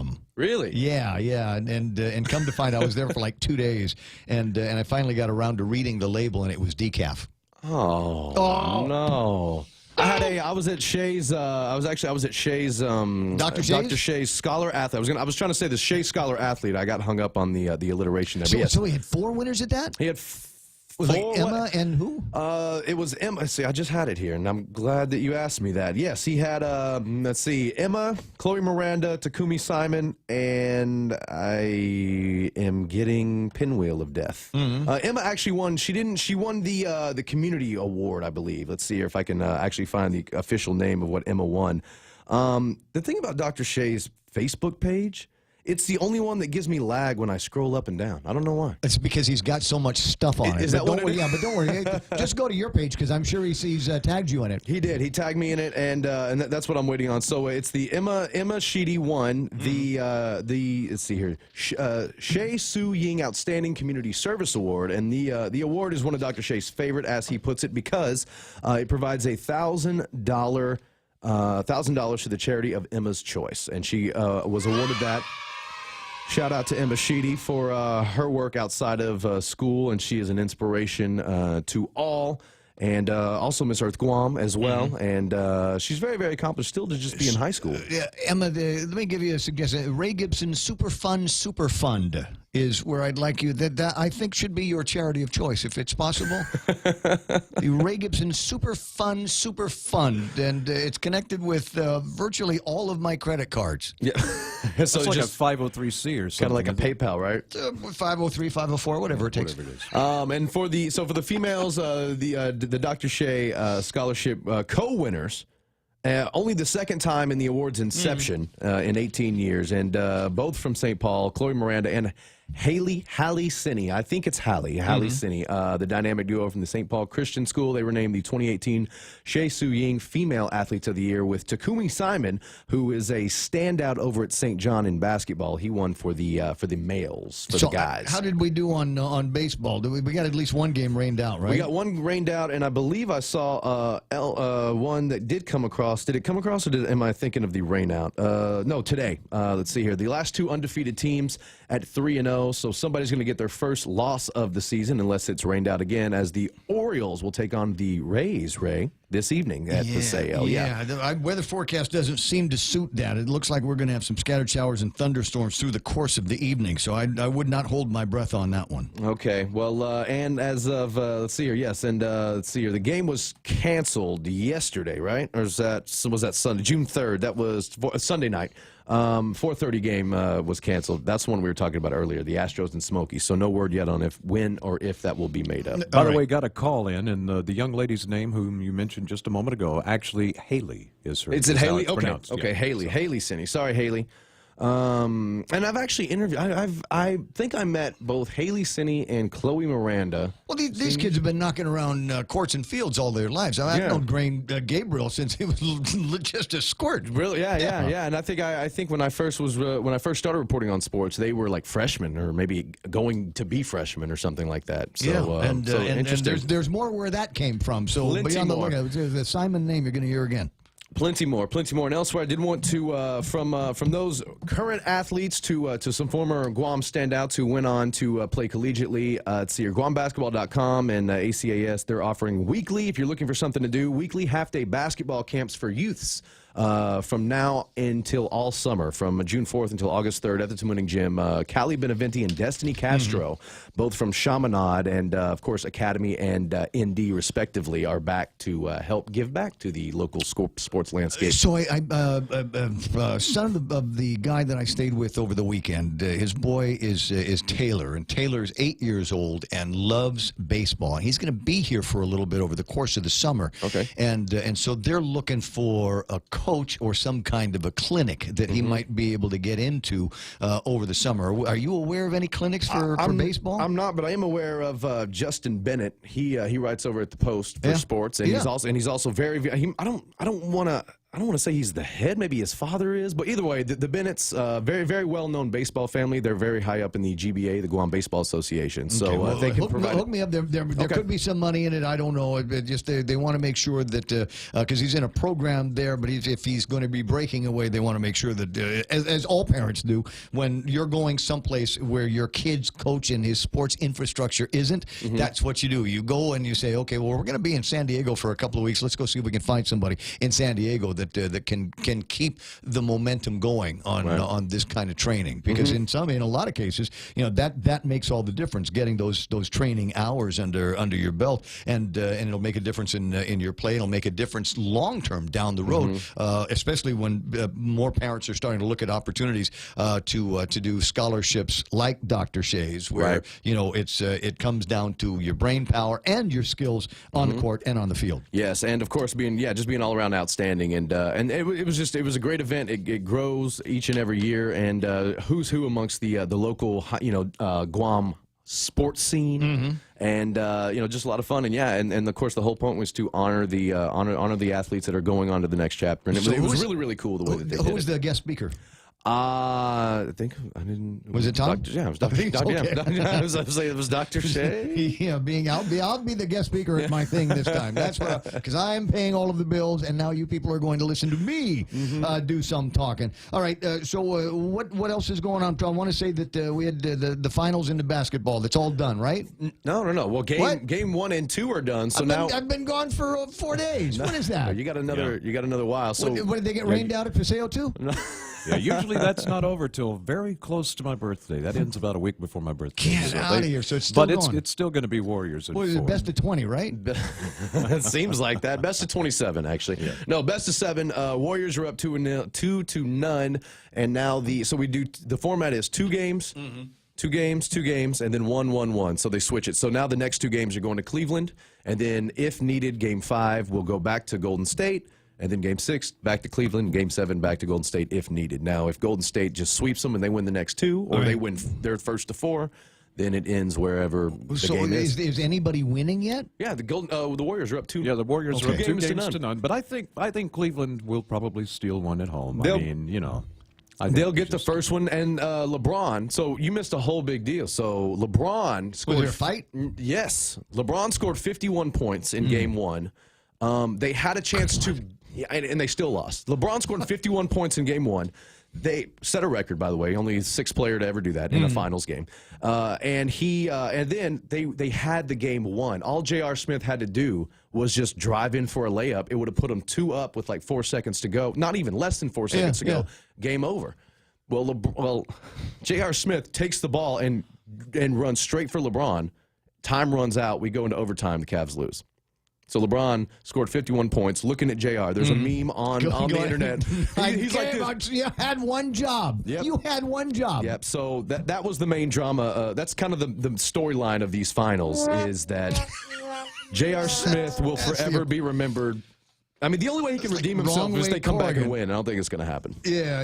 He's gonna do the only way dunk. he'll come back from that is to sink the winning 3-pointer in Game 7 with 0 time. And that's going to be hard to do, with the alpha male of all alpha males on your team. Well, not to mention because he wants the ball. Jeez, 51 points. And they still lost. And not to mention that they'll never make it to Game 7. So. Yeah, we'll see. And also for all you Warriors fans that just want to add some salt to the open wound of the Cavaliers' knee, Andre Iguodala seems that he hasn't experienced any pain over the past few days. He is eyeing a return for the finals. So if the Warriors get him back, it's going to be even more of a one-sided series. So just crazy. All right, we'll see. Maybe Game 3, maybe Game 4. But Andre Iguodala is definitely trying to come back. So there you go, Warriors fans. When does football start? Like 4 months from now. By the end of the summer. Drat. When school starts, we'll have football. Training camp's July. That's next month. That's true. Yeah. As long as it's not at the Paseo, don't get rained out. Okay. All right. true. Listen, that's what happened in the world of sports. It's 8:26 in the morning. Blake Watson still got the rest of the morning show that he's got to do over on Star 101. So be listening to him over there if you want to hear the absolute latest and greatest that are on today's charts and plenty more of the Blake personality that you can get on that station. And I tell you what, if you want to see what it looks like in a real live radio station studio, like you can do here at thepoint.gu and Facebook Live, you can go to star101.gu and see Blake and his incredible beard. So that's what's happening on that side. As I said, 8:27 right now, and we'll break away headlines with Kevin Kerrigan coming up next. From September 17 to September 19, 2018, the Archdiocese of Agana will be conducting settlement conferences with victims of clergy abuse. If you have a claim and want to meaningfully participate in the September settlement conferences, call Hope and Healing Guam at 1-888-649-5288 before August 1st, 2018. All conversations with Hope and Healing Guam are confidential. If you have filed a lawsuit against the Archdiocese, you are already included in this settlement process.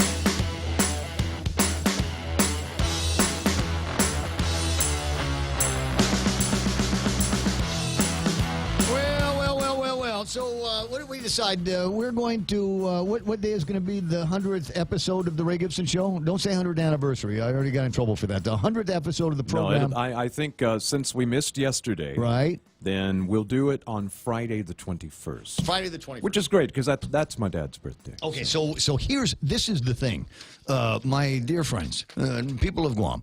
The reason why is we're going to make a big deal about the 100th episode of the program and turn it into a promotion, if you will. A game that you can play and win on the actual radio station. But you have to pay attention. Yeah. To the show. So it's gonna be Ray Gibson's news quiz, and I will take a fact from a news story, maybe a news story from today, or maybe last week, or 6 months ago, or just sometime, and then I will give you have to tell me what the missing fact is, right? So it's a and fill the in the prize blank. will be At the end of this, we're giving away. We got that big reverse osmosis water thing that we got from American Water Tech. a glass of water. I got another one. Yeah, no, we're giving away a whole nother. I think it's an under the sink system that you can get. But it's high tech, absolutely high tech, state of the art, and you're going to love this thing as much as we love ours from American Water Tech. And there might be a few other prizes that we give away in the course of the daily contest, but generally that's the way it's going to work. We'll get a whole bunch of daily winners from people like you and the folks on Facebook Live that pay attention to this. All of the big stories that we talk about, and then that's all you're going to have to do is come back to us. 8:30 in the morning, and is it time now for? I suppose it is. Headlines from the Guam Daily Post. Here's Kevin Kerrigan.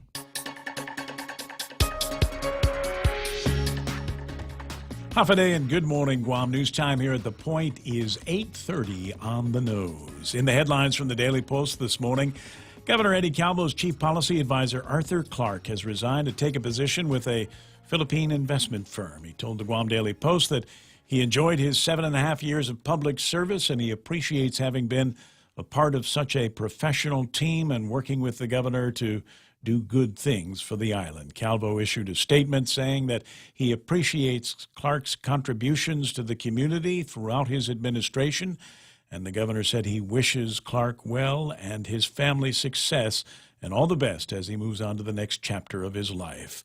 Clark is joining the Citadel Group as the Senior Vice President of External Affairs. The Citadel Group owns IP&E, IT&E, and the ITC building. A game room employee has been arrested for theft after admitting he stole more than $4,000 from his employer. According to the magistrate report, 29-year-old Jonathan Frank Guevara admitted to taking money from the game room by falsifying cash-out reports.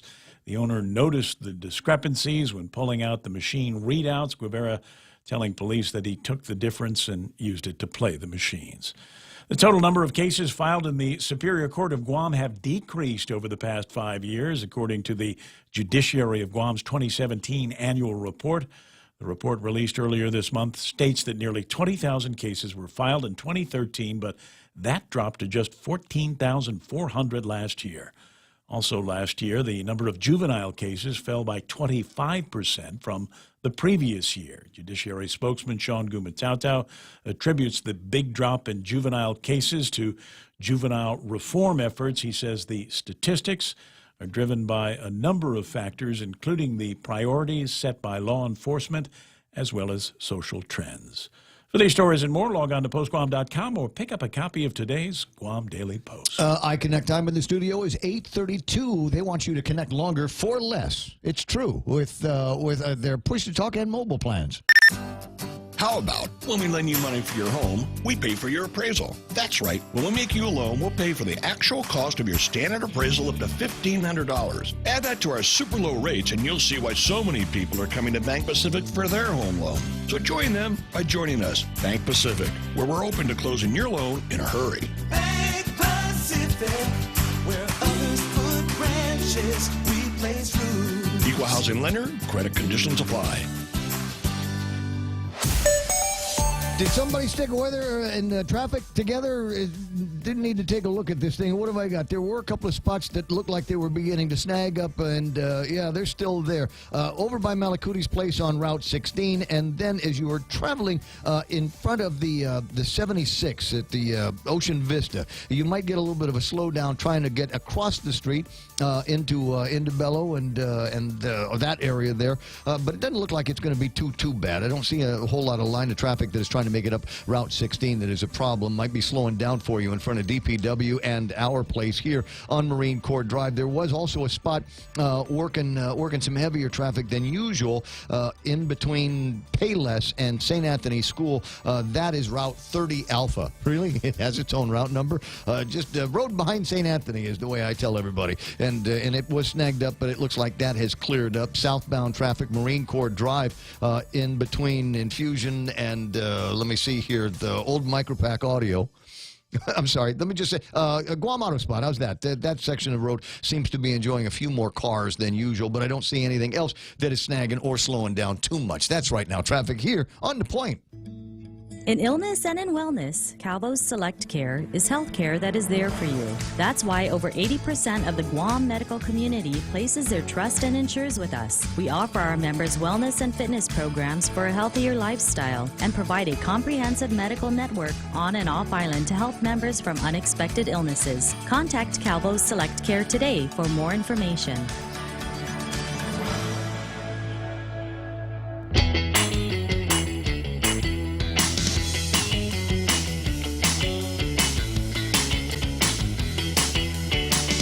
Yeah, what was the deal there? Is $17,000 missing from St. Anthony School? Maybe that's why there was some traffic on 30A. Is it people trying to see if they could find it? Maybe it's here. It's behind this rock. It's under this cinder block. Is that... Maybe that's the reason why there was traffic around there. Maybe there's a treasure on it. Sister said, okay, kids, go out there and find that $17,000. You can do it. I trust you. I believe in you. Welcome to the program. This is the Ray Gibson Show on The Point. 888-8255. That number again is 888-8255. And yeah, I'm with you. So what was that crazy story from Kevin in the headlines? And right. The guy stole money from the game room. Right, $4,000 he stole from the game room and spent it on the machines in the game room. I mean, talk about zero ambition in life. Come on, what was the plan? To steal it back when you're done? I have no. Clearly, there was no. Look, plan I won. Wait a second. I'm going to jail. I'm going to jail. I'm going to jail. At least buy a burger, bro. I don't know. There's somewhere in the rest of that story, I'll see if I can break out the magistrate report and get a few more details on it. But I guarantee somewhere in the storyline, there's crystal methamphetamine. Oh, I'm certain. There's absolutely got to be some conversation about crystal methamphetamine. Or as is the case these days, he's on pretrial release for something else. Right? That's every criminal story that we've been telling you about in the last couple of weeks. There's always somebody, and they're pulled over for something, and they're ice heads, and they're on pretrial release for something else. So criminal sexual conduct, or breaking into somebody's house, or just something ridiculous like that. Well, the ones I like better than that are the ones that are on pretrial release for selling drugs and just got arrested for selling drugs. Well, like the fourth time. All right. Well, but what do we got here? And as I said, I'll preface this with my normal routine is to wake up at 4 o'clock in the morning, and I'm at my desk usually at 4:45 with newspapers and scripts and notes and emails from friends, and that's what I use to set up the program. This morning at 4:45. I was about, I don't know, 400 miles offshore. Yeah, you were at about 30,000 feet, I guess. Yeah, and riding in some rough, choppy air that my United pilot from Hong Kong did an absolute expert job. Nice. Punching us through it. But it was one of those things like in the movie, you could feel the plane moving fast through this turbulence and the up and the down. And we didn't, fortunately, because I can handle turbulence. Right. You know what I hate is that feeling like the plane just dropped 100 feet. That sinking we caught feeling, as air. they call it. Yeah, so I didn't get any of that. So I was a happy guy. I was actually kind of enjoying the ride. Got out of the airplane, stuck my passport into the machine. And because I've got one of those, I'm a member of that club where I can use the machine, and then I don't have to stand in line at upstairs. Like a frequent traveler type. Yes, Yeah. so I have one of those things, and at 6:30 or so, I was making my way to the office, which means that I had zero time to actually prep for the show. So everything that you're hearing is more than usual. Seat of the pants. Where were you in the plane? Where were you located? Front, middle, back? I was in the back. Oh, that's the roughest place too. Guess what? I called that the Section 8 of the airplane. Yeah, there's no doubt. I took a flight. I could have swore I picked a better seat than that when I did the online, and I kept looking at the number, and it kept not being first class. There was a hey, could you help me with this? I thought I was going to sit in the first class up in the front near the pointy end of the airplane. Yeah, I had a 13-hour flight from the Philippines to Hawaii about 4 years ago in the back of a very large plane that was in turbulence the entire trip. It was just like riding in the back of a pickup truck on an old country road. There is a Louis K. Dick interview that he did on one of the late night talk shows where he talks about this being the most spoiled generation and the idea that the littlest thing will turn us off from travel. Everybody has got a bad travel experience. Everybody's got something that they can complain about related to their flight or with their travel or whatever. And so it tells the story of a guy who's on the airplane and the internet went out and he says, man, this is bull. Blank. And Lewis's response is, well, did you fly? Did you go flying in a jet up in the sky like birds? Did that happen? The things that we jade up about. So, I'm still a little bit in wonderment and amazement when it comes to flying. So I had a great time, and they always take good care of me over on. And so last night was the lady comes up and she says, hey, Ray. Because everybody there knows me. They said, hey, Ray, would you like something to eat? And I said, no, because I got to sleep so I can do the radio show in the morning. And she said, no problem. And she turned off the lights on the entire plane. It was great. Tucked me into the blanket. It was just like being in first class, except I didn't get any mimosas. 20 away from 9 o'clock in the morning. That's enough of that. A note here that I'm probably going to be doing a little bit of traveling again towards the end of the month for a few days. There's a trade show that I like to attend, and so I'll be going to that. And we'll either do another best of or just play the network programs. Or what might be fun is to get some guest hosts. But the problem with guest hosts is, as you know, it's hit or miss. Sometimes you get some that are really good, and then you get some that go let's just not listen to the radio today. How about that? At any rate, let me move through some of the other stories that we've got in front of you. And as I said, I'm going to be shooting from the hip on all of this stuff, generally because I did not necessarily have a chance to do a whole lot of prep. Today is going to be an interesting day. If you missed the monologue on it last hour, I consider today one of the must-attends over at the legislature. It wasn't that long ago in my memory that I was watching television. And I remember closing my eyes for a second, and they were still in the discussion, deliberation, and tossing in amendments to a measure that eventually, and we're all trying to figure out how it happened because, frankly, that morning it didn't look like Eddie was going to get a tax increase bill. It absolutely didn't look like it was going to be going in that direction. And then all of a sudden they did a vote at the legislature, and there is now an increase in the business privilege tax. And now there is also a conversation that we're having about at the end of this fiscal year and the beginning of the new fiscal year, there is also the conversation that there is going to be now a visible sales tax. And everybody's line is, well, the business community asked for it, so we just gave it to them. Well, the business community didn't ask for a 6% sales tax. They said, we want 2%, so you take the 4 that we already have, eliminate 2, and replace it with the visible sales tax. That's how we wanted that to go in the business community, if we had to do it at all. And so there's a lot of people that are absolutely unenamored with this tax increase bill. Today's the day to go to the legislature. This is 15 people that react to a crowd, if you will. Well, yeah, but they don't like to talk to the public anymore, I guess, because their voicemail boxes are all full. That's okay. So they're busy. They're busy postulating their positions on the measures tonight. I'm the guy that says I don't think we should have had a public hearing on this personally. I think we've already had enough public. We're going to get the same guys: Ken Leon Guerrero, Bob Klitsky, Daryl Taggarty. Who else is going to be there? Maybe Lee Weber's going to go down there. We're going to get Frank Shimizu down there.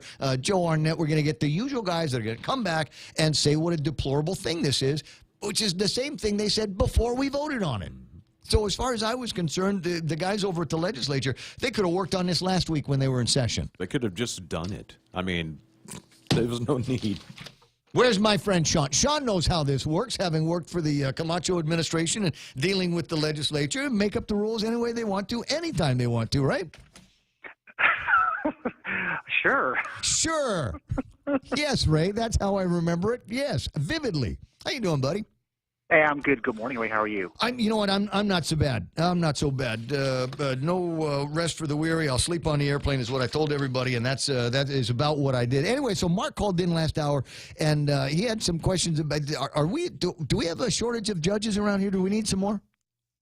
Well, 2 years ago, the Guam Bar Association, in collaboration with the judiciary, did a study relative to caseloads in terms of what they're looking at in terms of the priorities of the court. I think, and 2 years ago, they recommended for to add an eighth judge that allows them to do the business of the court. As you know, Ray, as criminal trials move forward in the system, a lot of the other work of the court, the civil cases, get put on the back burner because of the assertion of speedy trial, obviously a right that's afforded them, by virtue of the Constitution and the like. And so that was 2 years ago, and today that hasn't changed much in terms of what we're seeing at the judiciary, despite the numbers that we're seeing, on a daily basis. But yes, the necessity for an eighth judge for the caseloads that are currently before today is an absolute must, especially considering believe it or not, there's quite a number of civil cases that are going through the system, and I think we're all watching to see what will happen in the district courts relative to the archdiocese cases. If those cases get remanded to the local court, then you can almost bet that the civil caseload will explode exponentially. Yes, yeah. Absolutely. So we need a few more guys. We need some robes.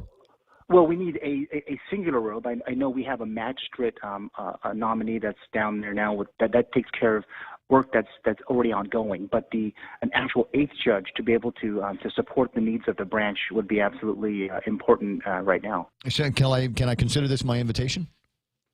Let's see. Have you been practicing law for how many years? I think the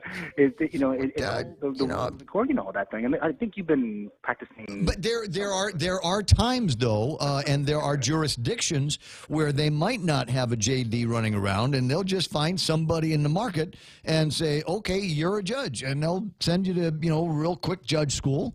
Usually somebody with a little bit of a background in it, but just somebody that can take the cases, especially the easy ones, take those off the bench, off the major benches, and free up the courts for other things. Like a night court or a traffic court. But didn't you say just a couple of minutes ago, working with the legislature, we have to do something? Are you hanging me on my own petard here, buddy? No, I'm just saying.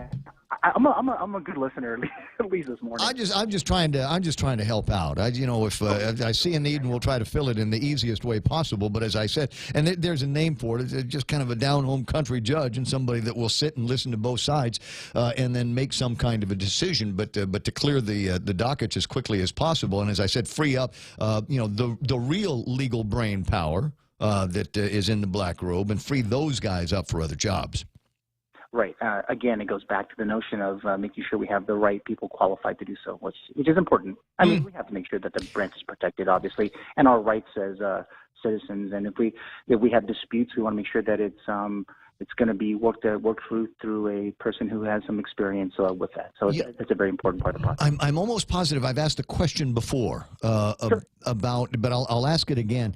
And I was joking with halfway joking with Mike a minute ago about the serious number of magistrate reports that I'm seeing these days. It seems like almost one of them every single day.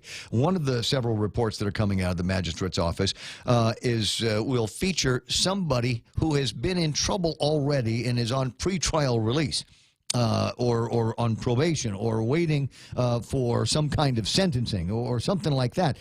And I'm wondering if there's a way that we can surveil these guys better, so that when they go away from home or stray too far away from their designated spots, somebody from the marshal's office can hear about it through electronic means and go and put that chess piece back where it's supposed to be. Now let's talk about the electronic means. Again, the electronic monitoring would be only another tool in the toolkit of a judge to ensure compliance with court orders. I think one of the things that we keep, I guess it's overlooked sometimes, is the role of the Attorney General in working with the court. They have to agree to certain conditions, and then they're working that all the way through. And then what we're finding is, what you point out, that these folks are released. They're told, they're given direction by the court that that you will do these things. You will stay away from certain establishments. You will not see certain people. Whatever the case might be, they're told that. And I guess it's kind of in line with what we're seeing in society today. We talk about we talk about all the time with folks. It's just, will they really follow it? Do they feel that the law enforcement's going to do something about it, or are they unable to cope? And then again, it goes back to why we have so many treatment courts, because sometimes we can consider some of this an illness. So it's so many different factors, Ray. But you're right. Pretrial release, it's a challenging part of what we do in the judiciary, and not just the judiciary, but the entire criminal justice system. Well, the guys that we're talking about in the magistrate reports that we're reading today, and in the last several weeks, because it's come up a lot, are ruining the system for the guys that can cope, that have made a singular mistake and want to find justice within the criminal justice system. But we got a whole bunch of people that apparently no longer have any fear of the law, fear of the marshals. I mean, our generation, your generation, and my generation, if we got in trouble before the man, I mean, that was it. I'd be in tears if I was in front of a body or one of the judges from a long time ago. But we just seem to have this time period where people feel like they can skate. Oh, I'm not actually in jail, so I guess then I'm still free to do whatever it is that I want, even though they were told by the judge, or even though they were told by their lawyers, or even though they were told by somebody over at the Attorney General's office. And I think we've got to find a way, if we can't put the fear of immediate jail time, immediate loss of whatever bond that they were supposed to put up, then we've got to figure out how to incarcerate them then. No, in fact, Ray, I mean, as we talked about before, we where's the ankle bracelets? Didn't we have a pilot program? Yes, we need money for that. But secondly, take it from the guys that you arrest. Here's your choice: we're going to put you in jail, or you're going to come up with $100 a day, or $50 a day, or $25. I don't know what these things cost that you're going to have to wear, and there's your choice. You don't have $25 a day? Okay, we're going to take you to jail. Yeah, and in fact, that's a good point, because the majority of the folks that are actually being incarcerated today are folks who don't have the means. And it makes some sense that if you try to give these guys, you can put an electronic monitor on them, again, as a means to an end in terms of the compliance with court orders. Some of them just don't have the money to pay for it. Obviously, those are the ones that, we would be it's almost their rights are a little bit different than, say, a guy who can afford them. But again, it goes back to what you were saying before. I think one of the things that we keep talking about, we keep overlooking the role of the rest of the system, the Attorney General's office. When they look at it and say, and our assessments, they say, okay, this person is less likely to reoffend.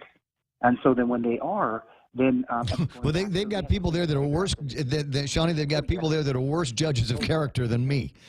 Oh no, I understand, and we see it every day at the court, and then it's got to be way frustrating for the Attorney General's office, because they're seeing this and they have to come back. They're going to have to do more, and then they're taking a harder line stance, and then obviously it fills the prisons up. if we can't pull those who are less likely to reoffend out of the prisons, then we're just getting back in that cycle. Yeah, the last count, Ray, is like 7,600 probationers are out there on the streets today. So we're supervising 7,600 people, plus those who have been arrested but are not even in the system, haven't gotten to trial yet. So that it's becoming much of a larger issue for everyone in the criminal justice and law enforcement community to manage all of those people. Yeah, well, there needs to be a bigger conversation than just a couple of guys talking on the radio.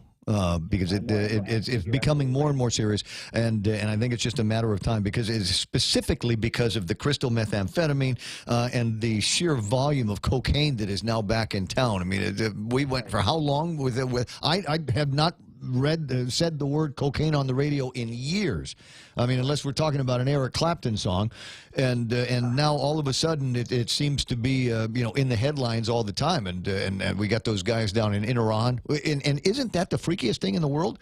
Beautiful, sleepy little Iran. Is that a hotbed for drug activity? I stay in Telefofo. I mean, I'm concerned about knowing that the hotbed of cocaine activity allegedly is in southern Guam. But then it's not just that. It could be in anyone's backyard, Ray. It could be in yours, right?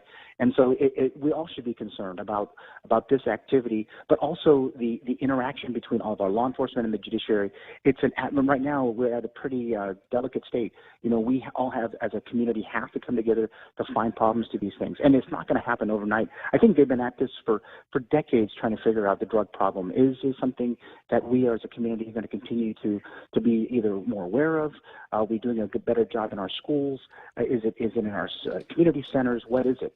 And so as a group, you're absolutely right.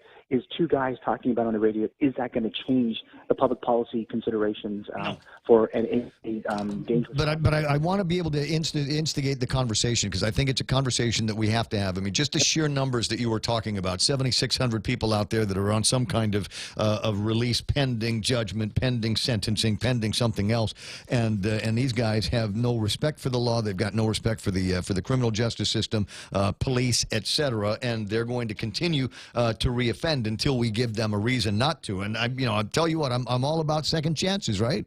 But clearly some of these people have been given second and third and fourth and fifth chances, and they believe that that's the way it's going to go. And so I believe, some of these treatment courts that you're talking about, it seems to me that for some of these guys, that's just the next chance that they get. You're right. And they abuse it. At last count, I think that the folks that are currently incarcerated, it's somewhere around, or pretrial, around that 300 mark. We've seen, that are awaiting some kind of adjudication. So when you take that number and instead of release back into community, that's where we're seeing some of those different problems. But you're right. The treatment courts are only very small amounts of folks. I think you're looking at a couple dozen per, and some of them are beyond that.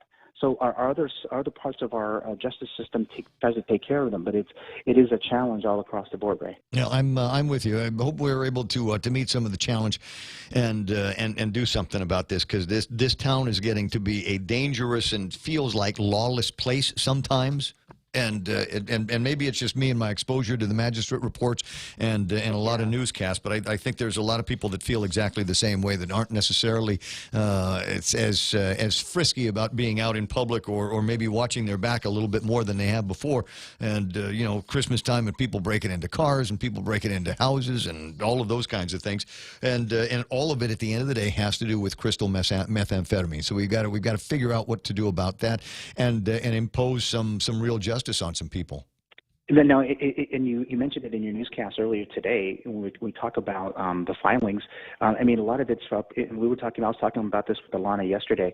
If you think about if the focus in law enforcement is, say, for example, major drug crimes, that means that smaller crimes, burglaries, thefts, and those things are kind of pushed to the side, because all of the priority focus from law enforcement is really the heavy, crystal meth users and the like, right? And that's the priority of the police, the attorney general. But I'm right now with the Pacific Judicial Council right now. They're doing a conference on the elderly and abuse of elderly.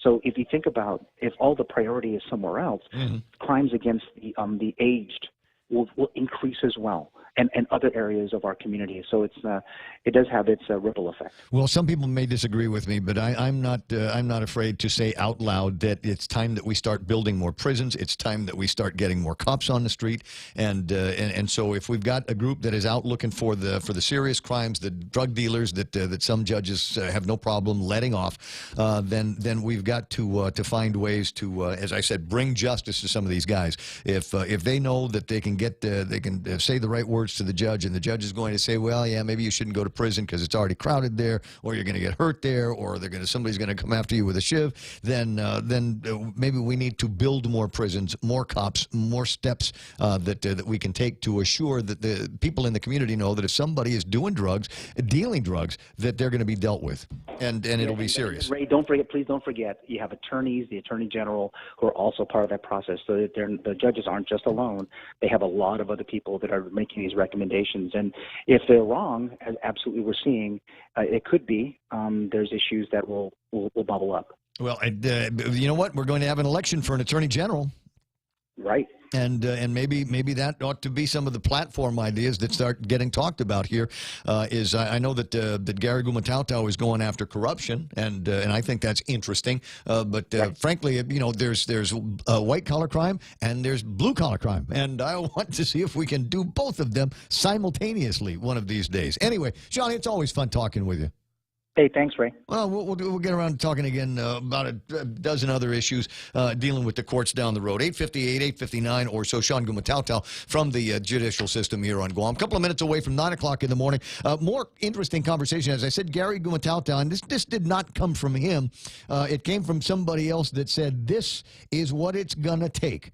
And that's the comment after this that reads, I'm running for Attorney General because no other candidate will commit to investigating and prosecuting corruption of the present administration, illegal antelope raises and bonuses, illegal land trust transactions, millions in fraudulent. Wait a second. Scroll down. Oh, I hate it when that happens. I'll finish reading it to you after it scrolls down, which is probably going to be after. Don't you love technology? It's a first world problem. You remember back in the old days, you just read something off a piece of paper? All right, so books, imagine that. That's ahead here on the Ray Gibson Show. You're listening to The Point, KUSG. Gutnya. Fox News is coming up next on the other side of that. No Kevin Kerrigan. It's just going to be you and I for another 55 minutes, jaw-jacking and talking about the big stories today.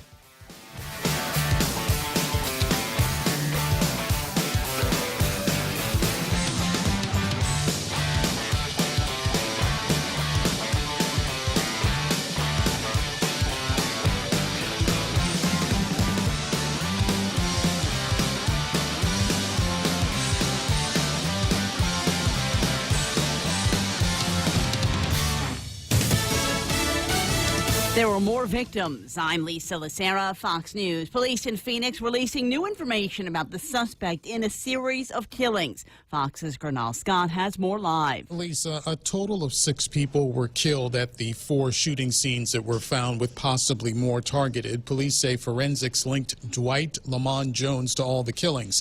Police had to get samples from his family, or DNA samples from his family members, to cross-check the DNA on some shell casings.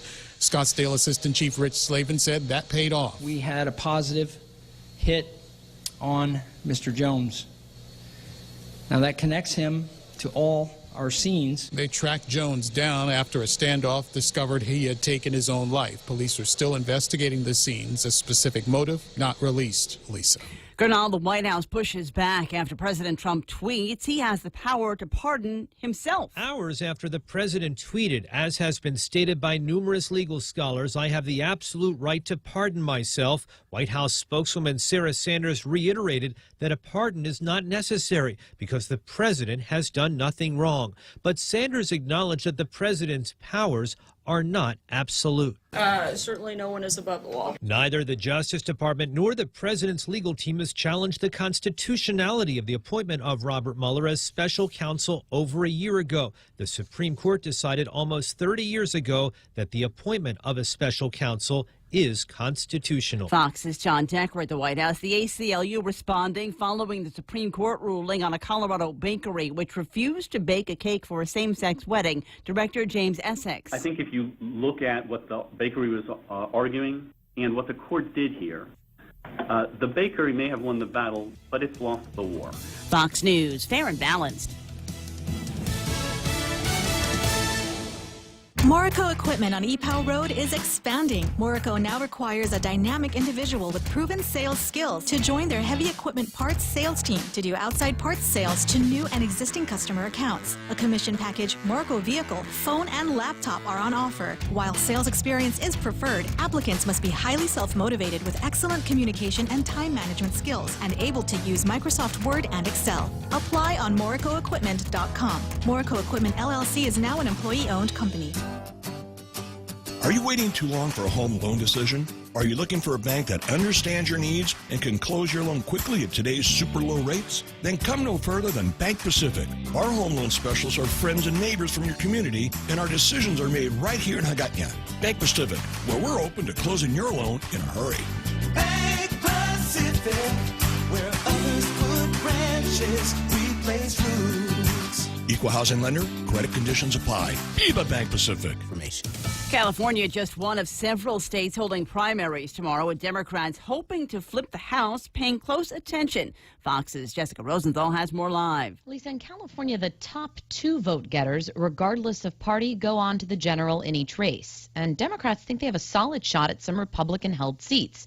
2 of them are open, and demographic shifts have left certain areas with fewer Republicans. If there's going to be a blue wave, it's going to extend into those places, those historically Republican places like Orange County. But if not, that could mean a sign that the blue wave will just be a blue tide. USC political science professor Christian Gross notes that there are 7 seats that Democrats consider competitive, as those seats went for Hillary Clinton in 2016, Lisa. Jessica, an aide to Environmental Protection Agency Chief Scott Pruitt has told House investigators she did personal tasks for him and was involved in discussions to get him a used mattress from the Trump Hotel.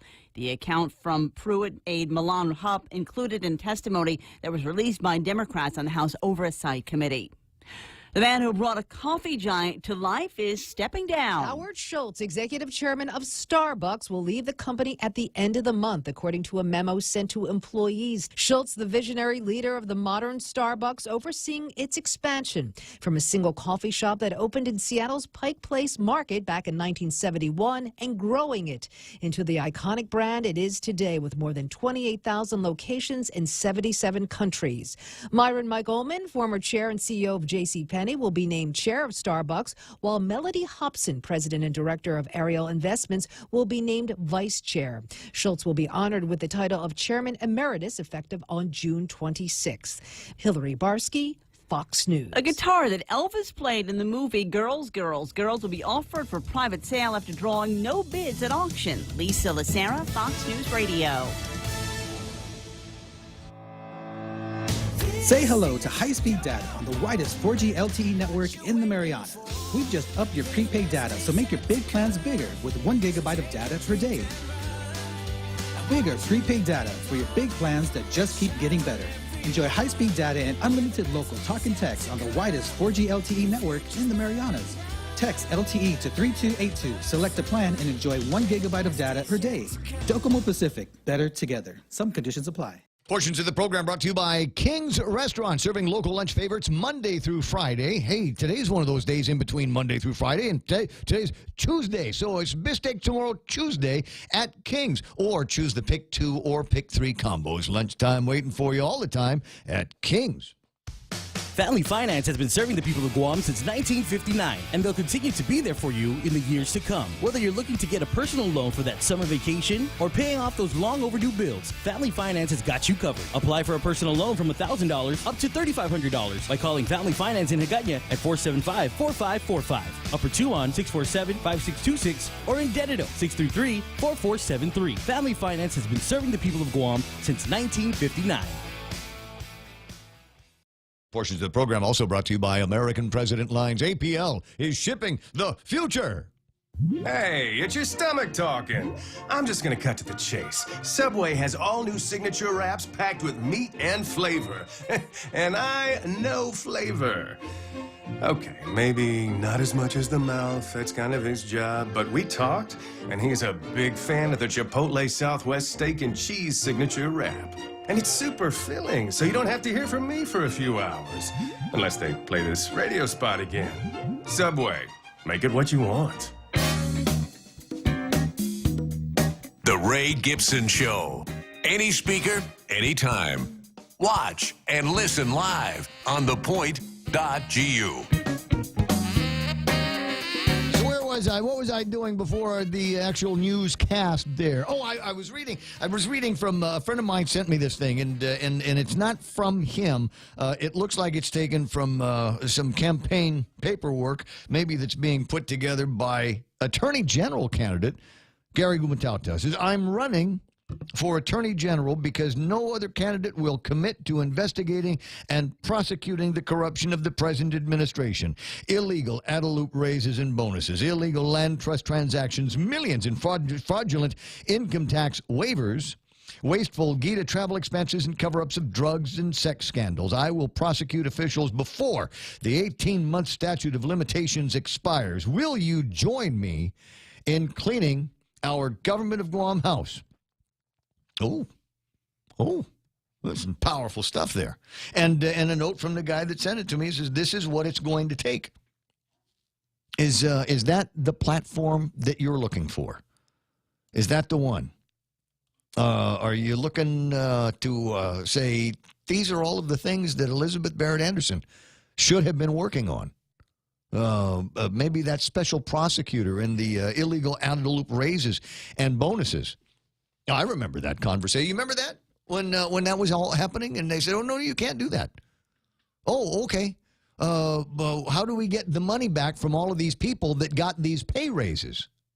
And rather than make them pay those funds back, the government gave them identical checks that in that case, they were supposed to sign the checks over immediately back to the Treasury of the Government of Guam, thereby canceling the pay raises. And I remember the conversation with a guy that's not going to be there anymore saying, are you trying to tell me that 1 + 1 = 0? What kind of, and that's why B.J. Cruz always says Adelup is where math goes to die. And and there were all kinds of problems with that, if you'll recall, because there were people that had taxes taken out, because these are bonuses and pay raises, right? So they had taxes taken out in both cases, right? Is that what happened? So that sounds kind of fishy to me. And then you have other people who were given the bonuses by virtue of the fact that they were working for the administration for a period of time that were no longer working there. And in those cases, there was no second canceling check that went to these guys, so they were the ones that actually had to pay it back. And I know a lot of people that had the presence of mind when it happened not to cash the first check from the Government of Guam. Yeah.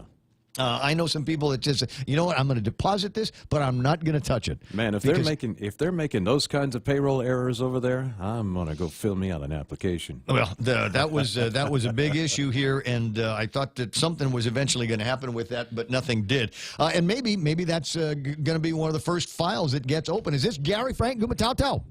Yes, it is. This is Ray Gibson. How you doing? Fine. How you doing this morning? You know, not bad. I was talking to somebody about the possibility of you going through the campaign, and they said, what we have to do is to make it so that he doesn't sweat so much. Oh, I appreciate that. Nope, not a problem. I think, what, you remember, I mean, we'd be in an air-conditioned room doing a radio interview, and you were sweating. But it's just one of those things. Some people have got the gene, some people don't have the gene. But I'm very interested in this paperwork that I'd read on the radio.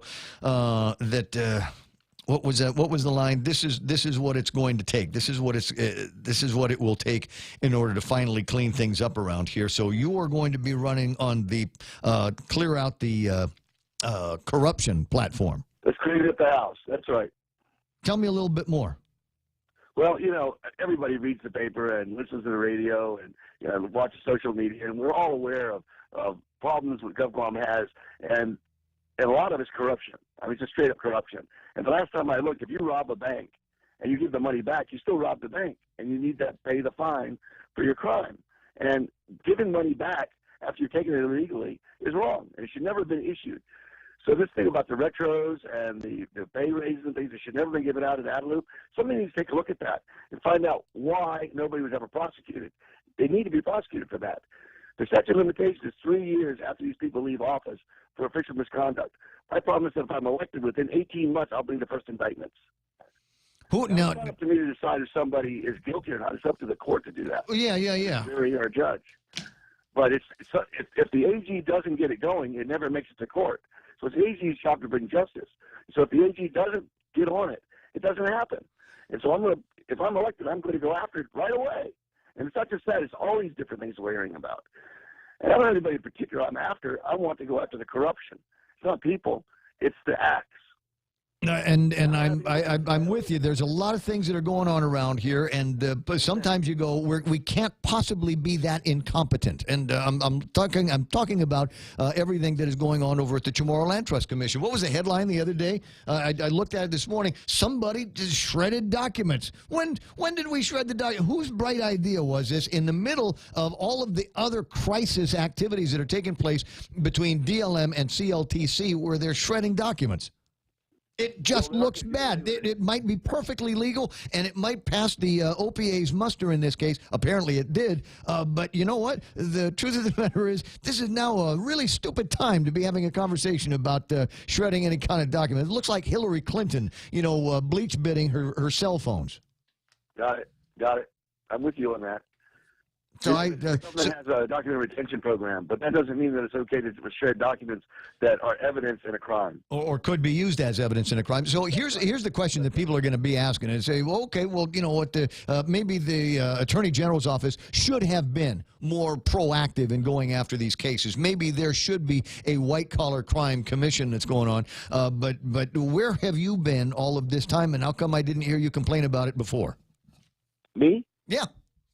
Oh, well, I used to work in the AG's office, and we had, at that time, a white-collar crime task force.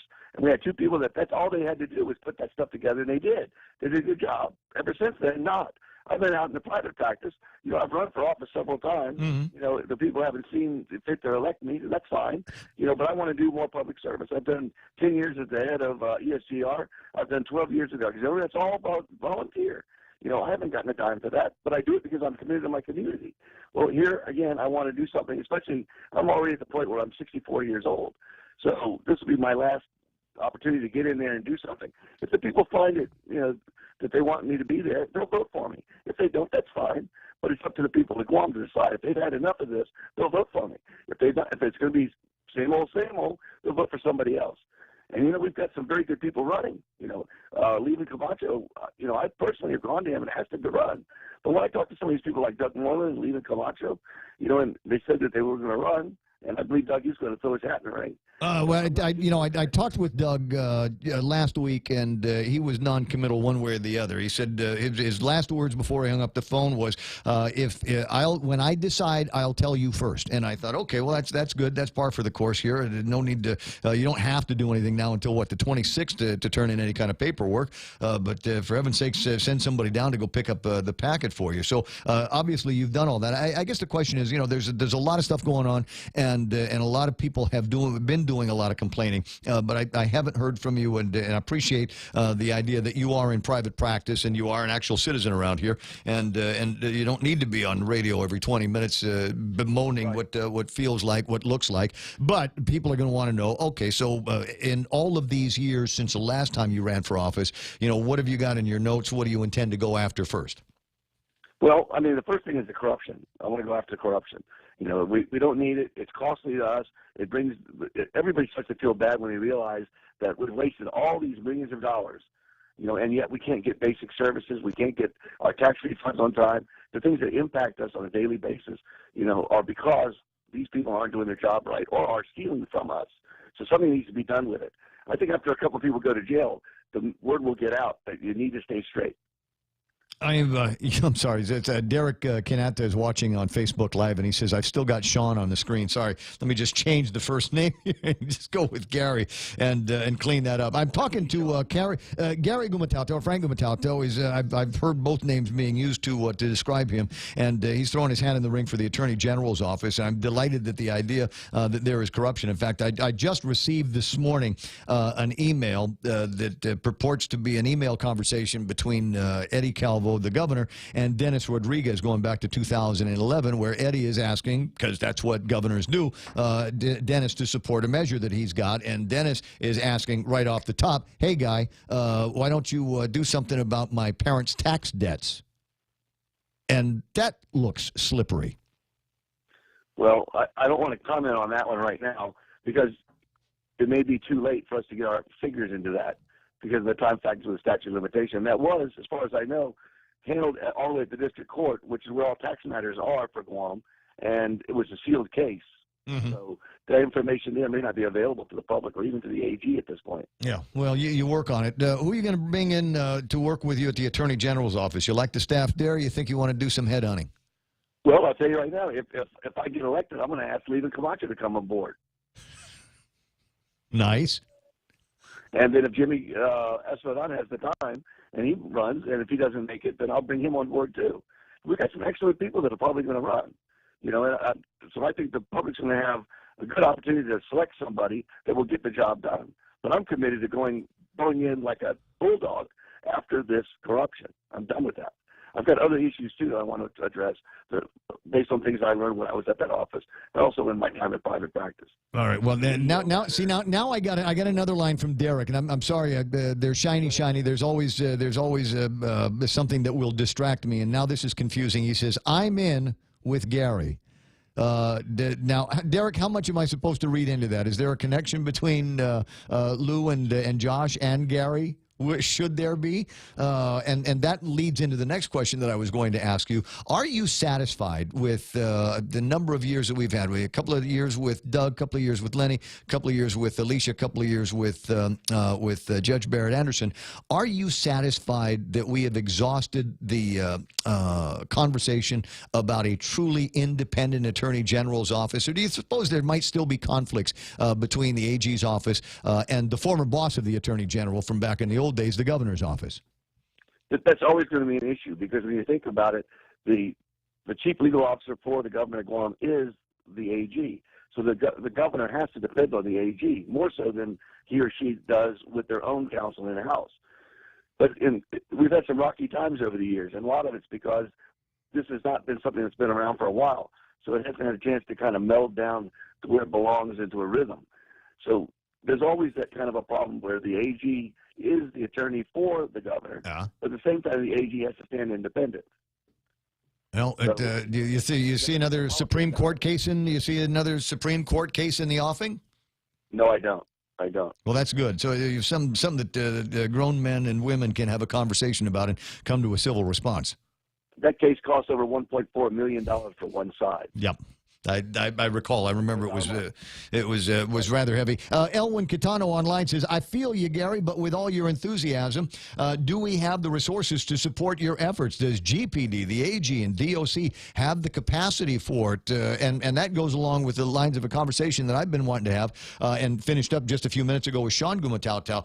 We need more cops. We need more prosecuting attorneys, and we need more cells, prison cells, to put these offenders in because everybody has been riding on the idea that they're going to get a second and third chance depending on which judge they're in front of or which drug court or whether I forget the name of it, but where we get these guys, we bypass the system and we give them a second or third or fourth chance. And frankly, nobody seems to be afraid of the law anymore. I agree with you, but I don't think the answer is more cells. In fact, one of the issues we have in Guam is, do we build a new prison or not? And yes. Change the system. I don't want to build a new prison. I want fewer people in jail, but I don't want people going to jail and thinking they're going to sit around all day. I want them at work. I want people that are in jail working every day. I want people that are drug addicts that are in jail to be treated. I want to send people that are really violent offenders off island, because when they go off island, they find the prisons off island are stricter than the prison here. And they're the little guy. When you show up in prison in the mainland, you're a little guy if you're from Guam. There's some huge guys in prison over there, and they run their prisons, and they're going to beat the sin out of you if you don't, play their game. So you're not going to want to go to jail under me. Beat the sin out of you. I like it. No, I'm okay with that, but I think it's also important that we take a look at the system that we have here. Our current Department of Corrections, which was built 64 years ago when you were born. I agree. But that doesn't mean we need to spend millions more on a new prison. We got other things we need to spend money on. I mean, GMH is over there, and that's a critical aspect of our lives. Everybody here. So I'd rather see the money go somewhere else. But my job is to make sure that people aren't going to want to go to prison. So walk a straight line. Because if you don't, you're going to get in trouble. And we're not going to make it easy for you when you go to prison. I like that. I like that. But find me a compromise, because I think there's time and we can probably find some money, grant money, Fed money, et cetera, that we can use to build ourselves a new prison and something that's state of the art, something where residents of the my area and Dairy Roads feel a little bit more comfortable having a prison in the backyard. I got that. But there's some countries now that are shutting their prisons down, because they're starting to get these social issues in hand. Ken Williams wants to get the beat the sin out of you bumper sticker for his truck. He's a great guy. Yeah. Well, I'm glad we got the mutual appreciation thing going on here. A couple of other thoughts as I'm just kind of rambling through this Tuesday morning here. There's one of the things that former Attorney General, our friend Doug Moylan, had fought for years was the amount of money that gets spent by departments and agencies here on what is essentially their private counsel. So rather than have private counsel bringing in gazillions of dollars every year, working with independent, somewhat independent departments and agencies in the government of Guam, let's take those dollars, fold them back into the Attorney General's office, and use those resources. In very few cases, it seems to me, does there need to be, I think, a lot of these private attorneys that are making all of this extra bank because they work at Department XYZ. Well, I agree with you, and my heartache is a little bit different than yours. My take on this is that the OPA should be reviewing every legal bill that comes to the government of Guam by a private attorney. No bill should be paid without a review and approval by the OPA. Look at how much we're spending millions at the port right now, millions on an attorney, one firm. Why is that?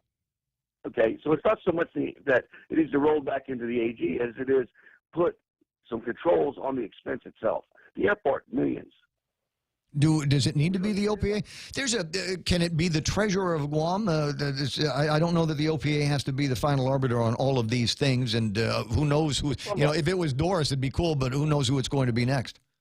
But it can't be the AG, because the AG is conflicted because they're against each other in cases. So. We've got a treasurer, don't we?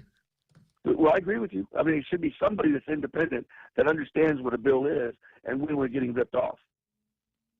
So it's time for that practice then. Senator B.J. Cruz, Speaker B.J. Cruz had a piece of legislation, I think, that would have put the seal on that for a while. I don't know what exactly happened to it. I know it didn't pass because there's still guys, as you say, are making hundreds of thousands of dollars, millions maybe, on what they're charging for these departments and agencies.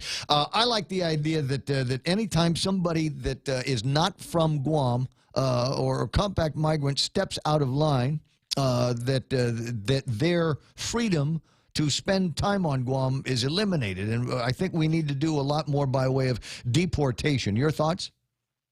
Well, I feel like that those are our brothers in arms. They're from other islands, but many of us carry the same blood. I know I'm Chamalinian from Saipan on my grandmother's side. That's my father's side. And so these people from the Carolina Islands are actually our relatives. So when they come here, I understand they're coming here for a better life.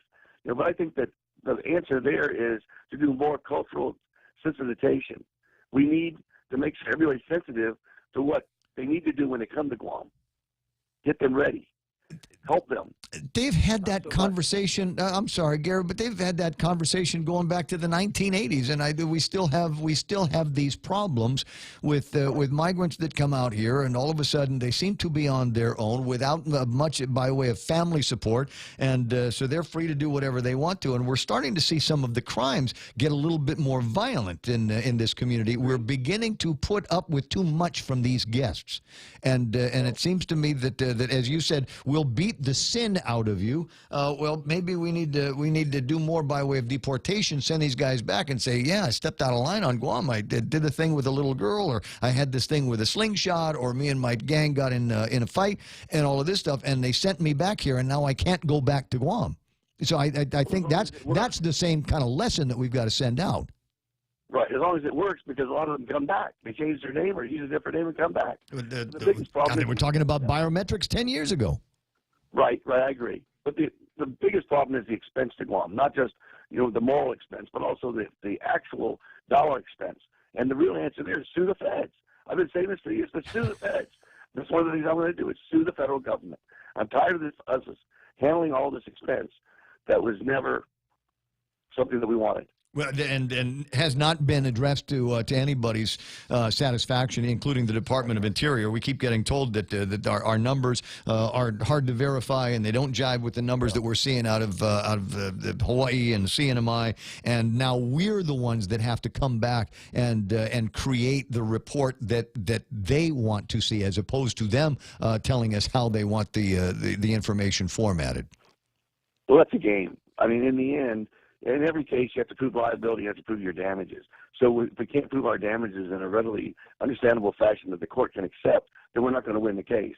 But that doesn't necessarily mean that you don't sue. If you have a case, sue.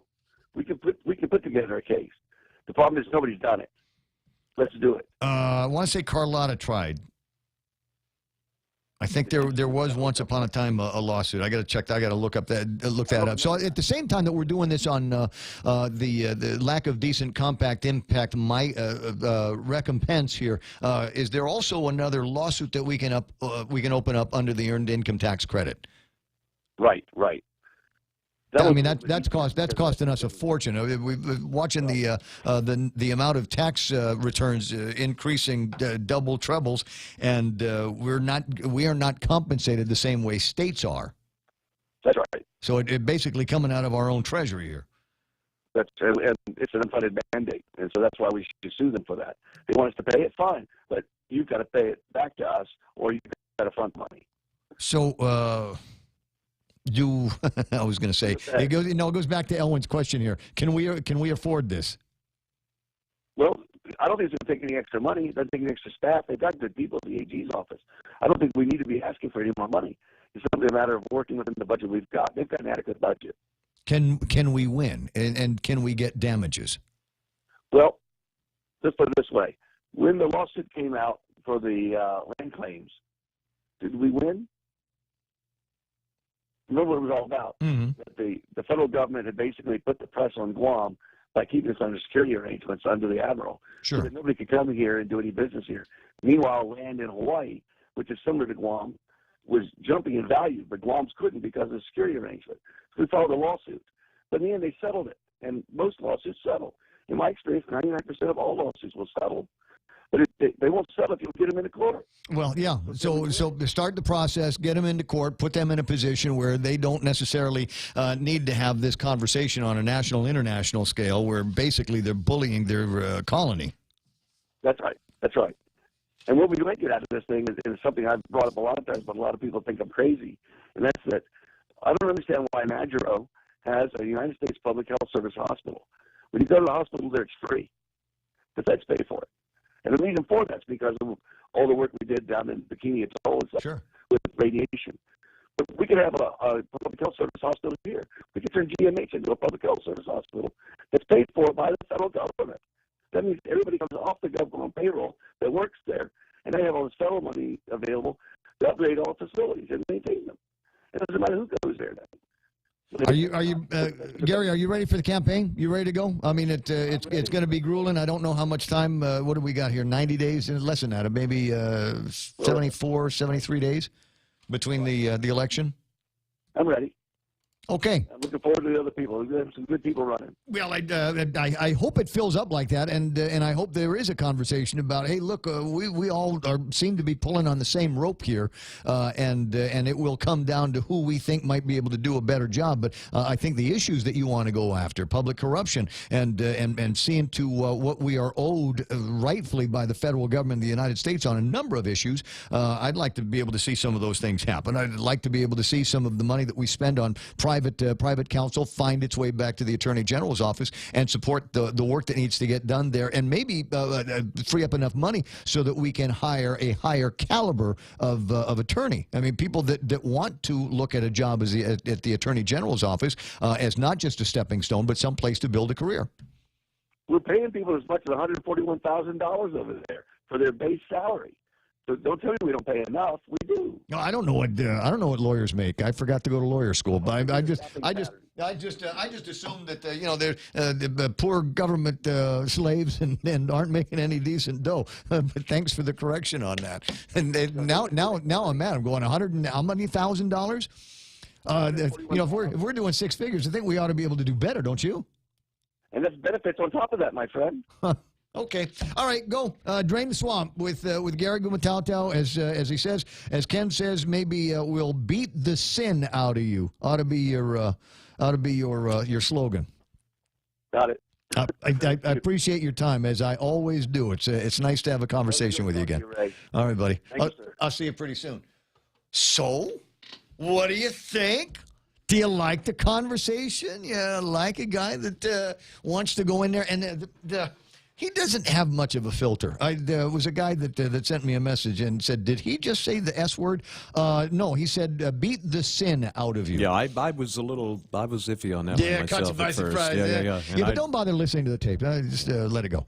I did not have my finger near the button at that particular moment. Don't sweat it. Don't sweat it. But I like where he is headed, and I would, and all of these conversations are not necessarily. It's not new stuff. They're not new inquiries that he's making here. These are things that people have been asking about for a while, and some people have campaigned on in the past. But maybe this is going to be the time where we get kind of a hellraiser in the Attorney General's office. Maybe about time, yeah. And I will like it because it's him or Doug. I think Levin would be cool too. I think Jimmy S. Baldon would be cool. But it'd be nice to get somebody that walks in there. You remember that scene in Scarface with De Niro where he's got the bat, right? Yeah. Oh yeah. And that's what a great scene that is. So that's what I want Gary to walk into the Attorney General's office. I want to walk in with a bat. All right, where do we get to go now? I got to take a quick break here. On the way back, I wanted to play you a story that Chris Barnett sent me from KUAM, and I thought it was interesting when I was reading it online, and I kind of want to see where they're headed with it. The story is apparently the FBI is taking an interest in local political action committees as Decision 2018 draws near, and this could be the beginning of a federal investigation into local campaign finance issues. A special agent with the Federal Bureau of Investigation visited the Guam Election Commission to review documents. And I wonder if this is why the Election Commission went into their special session. Anyway, I'll play that for you. If you're watching on Facebook Live, you'll be able to see the story. If you're listening to the radio, you'll be able to hear it through the system. 9:34 is iConnect time. Connect longer for less with iConnect's push-to-talk and mobile plans. As we journey through the new year, we here at APL continue to find ways to better deliver our island's resources with innovative and cost-effective solutions, lending our helping hands by carrying your freight safely from the U.S. mainland or anywhere in our global network. We humbly honor the opportunities to continue to work and connect with you and your business. We are APL, and we are here for you. Stop by any Circle K today and overload your For Real. It's simple. Pick out your favorite For Real shake, blend it, and then mix and match any two toppings for only $1. Overload your For Real with a variety of sweet treats like Oreo cookies, gummy bears, classic M&Ms or peanut M&Ms, and Reese's peanut butter cups. Simply add them to your For Real shake for an overload experience and enjoy. For Real Overload, only available at participating Circle Ks. Circle K, take it easy. The Extra Point with Jerry Roberts of Guam Training every morning on The Ray Gibson Show. 85 people have picked up packets for the upcoming election. I'm Jerry Roberts, and at 7:20 a.m. on The Ray Gibson Show, let's talk about what you might be looking for if these were job applicants you had to interview. You can find daily transcripts of The Extra Point by Jerry Roberts at GuamTraining.com. Tune in every weekday morning at 7:20 for The Extra Point with Jerry Roberts on The Ray Gibson Show on 93.3 The Point.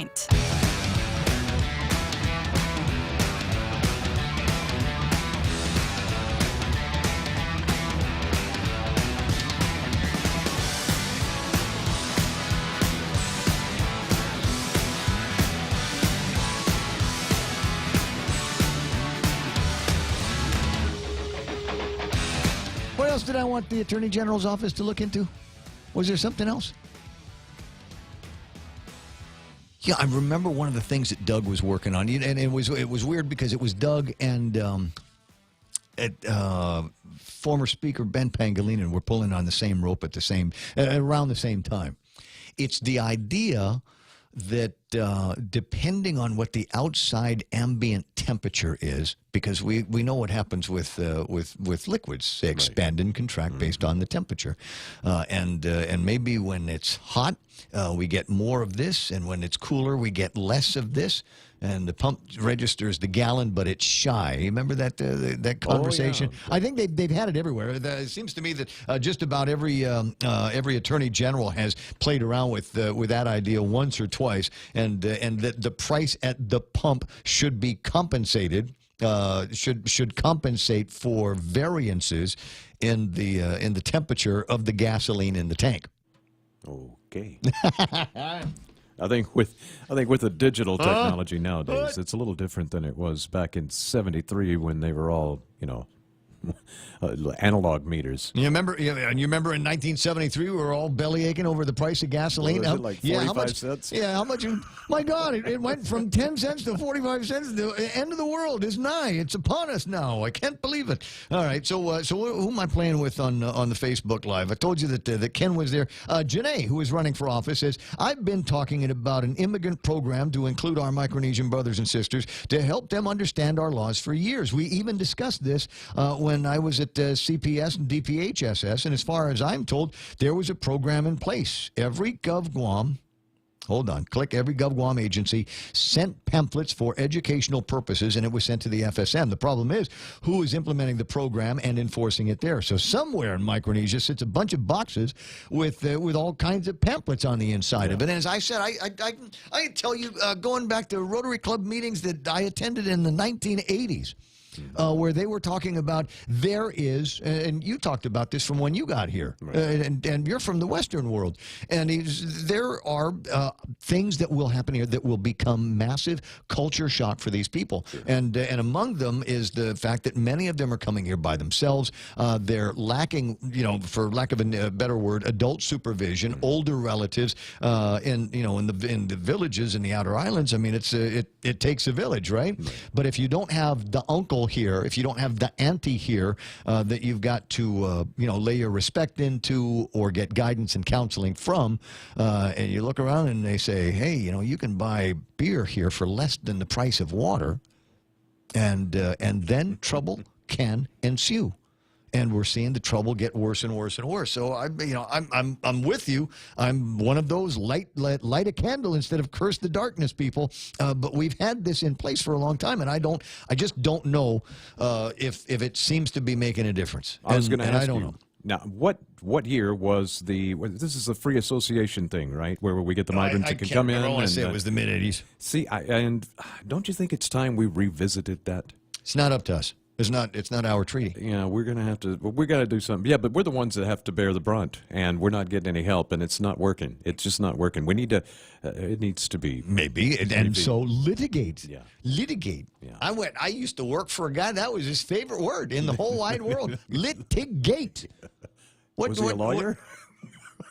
No, but we saved a ton of money because he sent his kid to law school, and the kid, when he was done with law, I swear to God, it's true. When he finished law school, he came to work for us. He became our corporate guy. Nice. And so I enjoyed. I had a good time learning with him. But virtually every contract and agreement had to go through him, and he still thought he was charging by the hour when that was happening. So sometimes it took a while for me to get what should be fairly quick decisions out.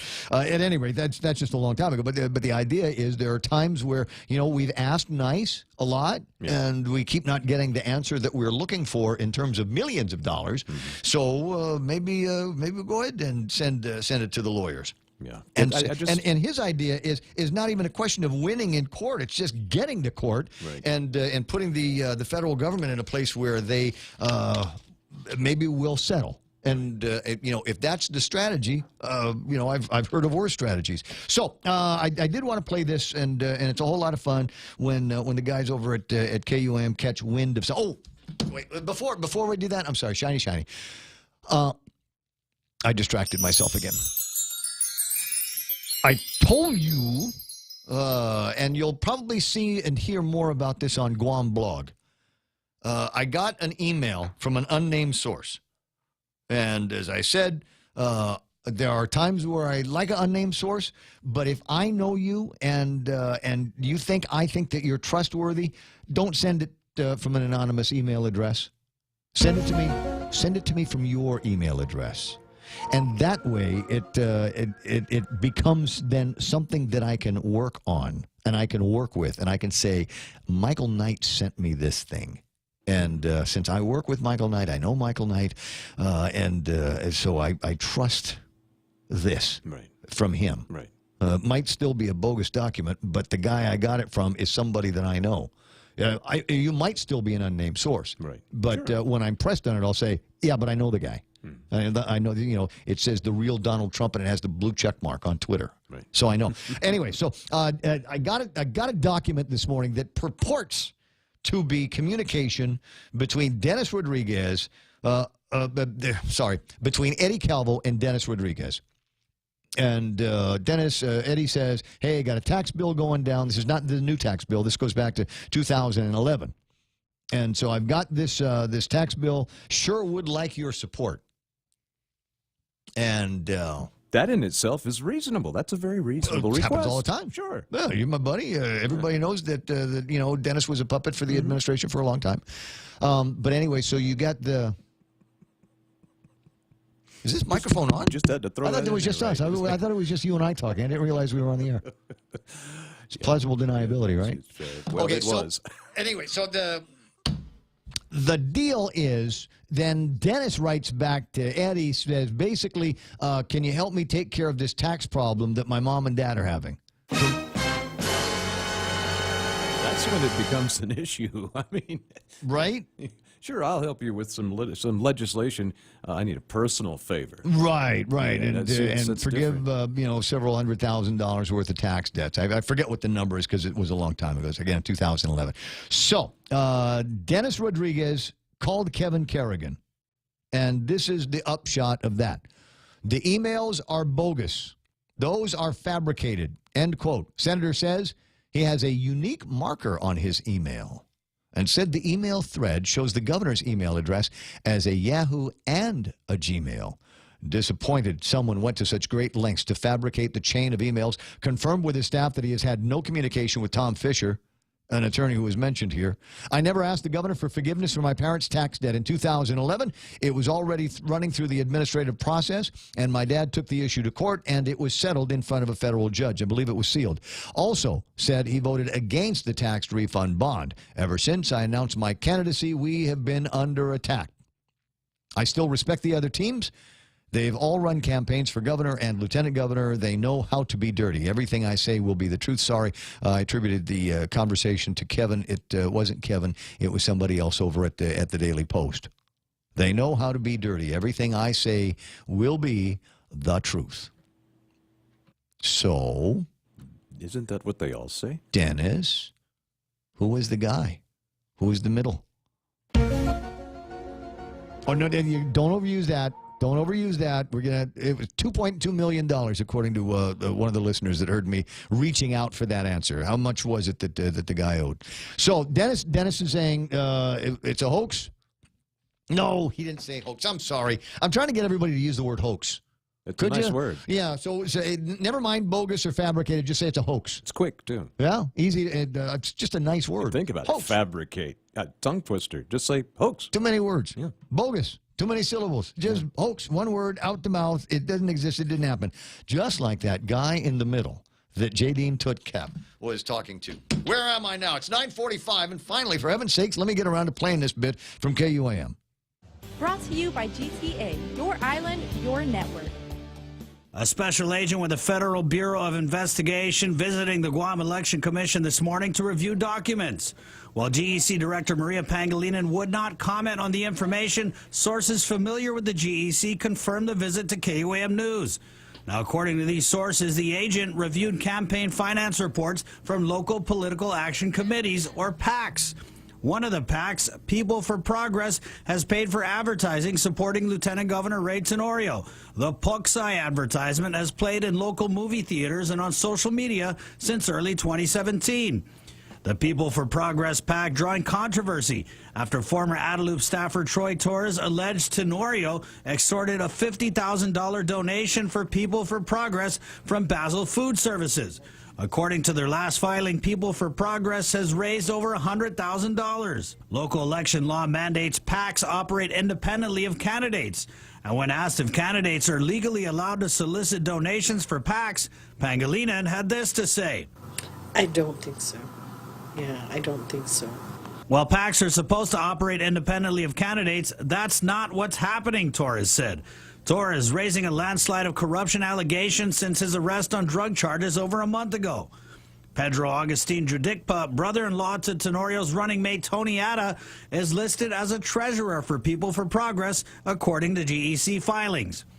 Basil Food Services, the recipient of the multi-million-dollar contract to feed prisoners at DOC. The company's contract expired in March, but Basil Food Services currently operating under an emergency contract. Basil Food Services also had an on- and off-again contract with Public Health to provide meals for the island's Manamco.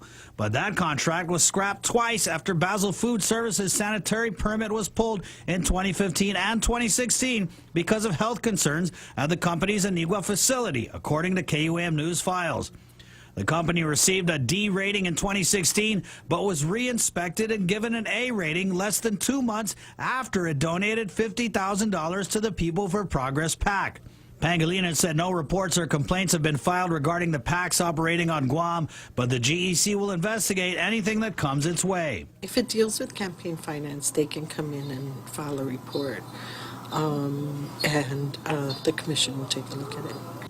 The FBI special agent also reviewing documents from 2 other PACs this morning at the GEC, Guam Citizens for Public Accountability and Guamanians for Fair Government.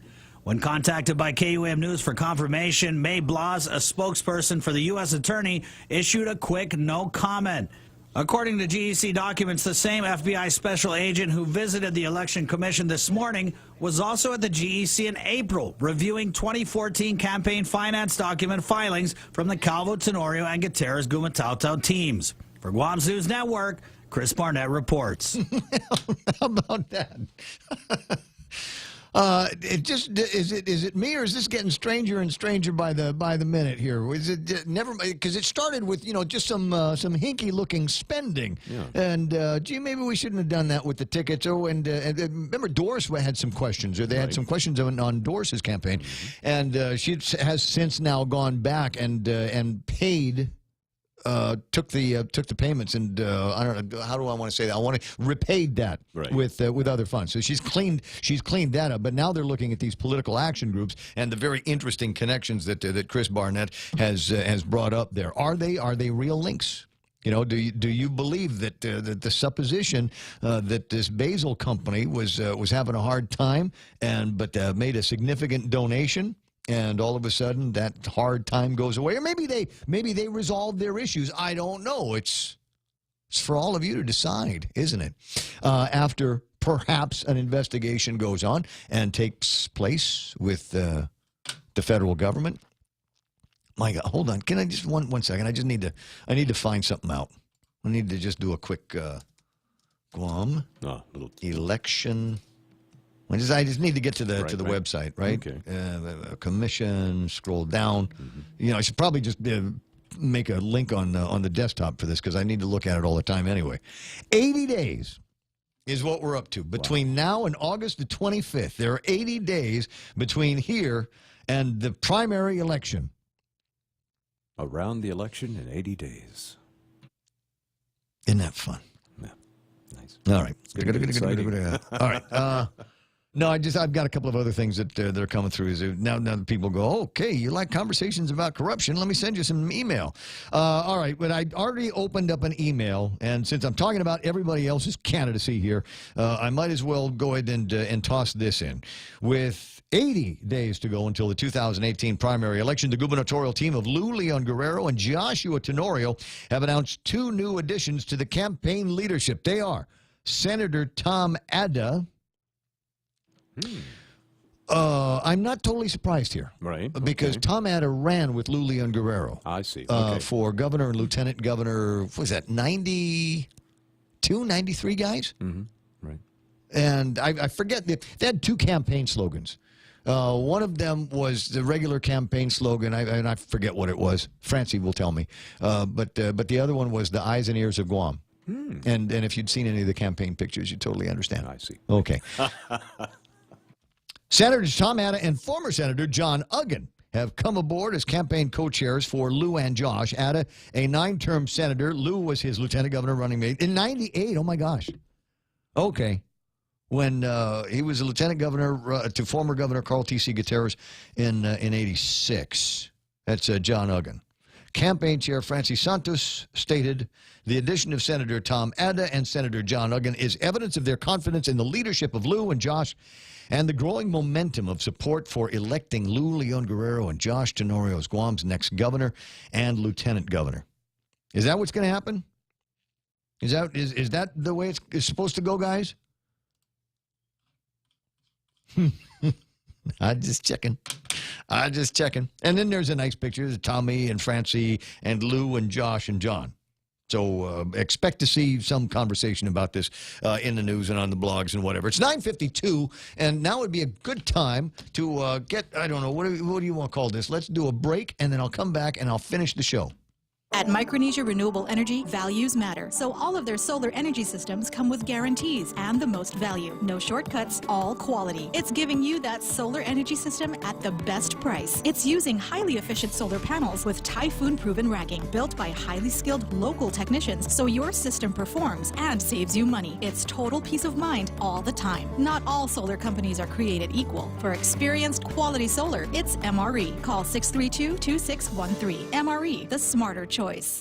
In this divided world, there are still a few things that unite us. The thrill of an exciting championship game. Fires to the end zone. Touchdown! The sound of great music. The Grammy goes to... And the love we have for that perfect burger.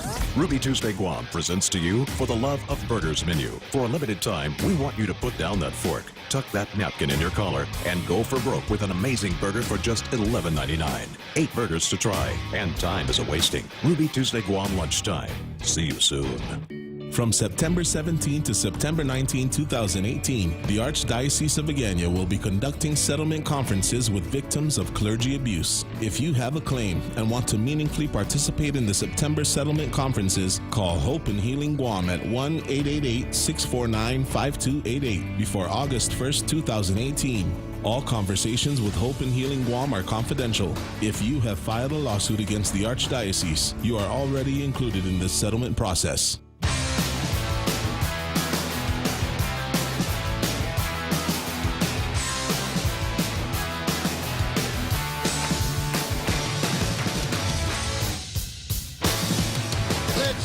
Headlines have I been ignoring today? Gutierrez sees positives in the campaign, in the Compact Impact. Gia Rigetti wrote the story. The Compact Impact is a problem because we are not taking into account the positive impact those people give to our economy. And so the federal government says, listen, don't just give us the negative. What about the positive? So nobody has ever come up with a formula, including the Interior Department, to all sit down and come up with a formula to say, this is what we agree, and whatever comes out, the federal government will adhere to and pay it. Well, it'd be interesting. Carl Gutierrez working this on one side through the channels at the Department of Interior, and then somebody like Gary Gumatautal with his big baseball bat swinging the livelong day. Port Authority highlights maintenance of their equipment as unprecedented. Yeah, I'll tell you what, you're asking for $14 million that you're going to need to cover up the lawsuit that you're going to lose, plus the tariff increases. Yeah, the equipment better be well maintained. FBI agents review documents at GEC. Okay, I didn't ignore that. Evening homeless shelter being sought in central Guam. Wow. Is that the best place for it? Does it have to be? Where in central Guam? And there's a lot of people that have got some problems around here, and that are homeless, and I feel for them. But if you have migrated here from somewhere else without any means of support, I think that's something that needs to be brought up. You find a guy, do you have a job? No. Do you have any family that you can stay with? Are you going to school? Those are the reasons why they're allowed to come here. And if you are not sustaining yourself and becoming a burden in the community as a homeless individual, I get it. It's not your fault, and I hate to be the bad guy here. But if you can't support yourself here, you got to go back or go forward. Yeah. But you cannot stay here. That's not written into the treaty. If you want to see Old Bunch, right across the little church in Tumon, there's what used to be, I believe, an old rent-a-car building, and it has been taken over by homeless down there. Which is no surprise because, generally speaking, when you live in an island community such as this, the homeless will gravitate towards the water because in a pinch, they can go catch a crab or a fish if they have to, and also by the water, that's where there's more traffic.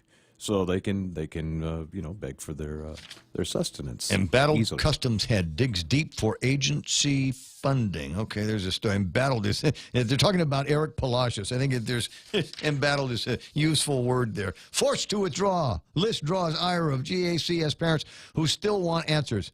Oh, they didn't fix that yet? Oh no, that's going to be interesting. When were they supposed to decide? There's a meeting coming up, right? I believe so. I think in the middle of the month, they're supposed to decide, the Charter School Council is supposed to decide what exactly is going to happen there. Politico cite poverty, politics, and costly health screening as barriers to education. Yeah, okay. Poverty, politics, costly health screening as barriers to education. You know, it is amazing.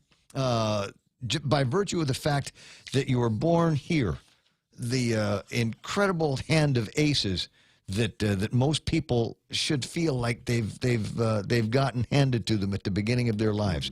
You know, essentially free education. Right. And we've got a health system here. We could use some work. Yeah. But it isn't terrible. It reminds me of the airplane story that you gave us earlier. You know. They whine about the treats and the flight, but dude, you were on a plane.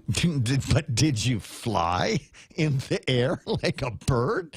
I don't know. I don't know where there are these barriers. Can you imagine someplace else? Just daycare. Think about daycare. And everybody complains about daycare being expensive here. Go to L.A. And your daycare is more expensive than pick any of the high-end schools here on Guam. And the daycare is even more expensive than the monthly tuition at all of these places. Oh, well. So I need to leave you with this before we go. And I appreciate, number one, I appreciate you listening and catching the program today. I had a good time considering I had airplane sleep last night. Can you imagine the kind of nap I'm going to have today? Yeah, it should be glorious. It will be epic. It's raining outside. I'll be able to hear that falling against the window pane, and I will close my eyes and wake up a new and enriched man. Yes, yes.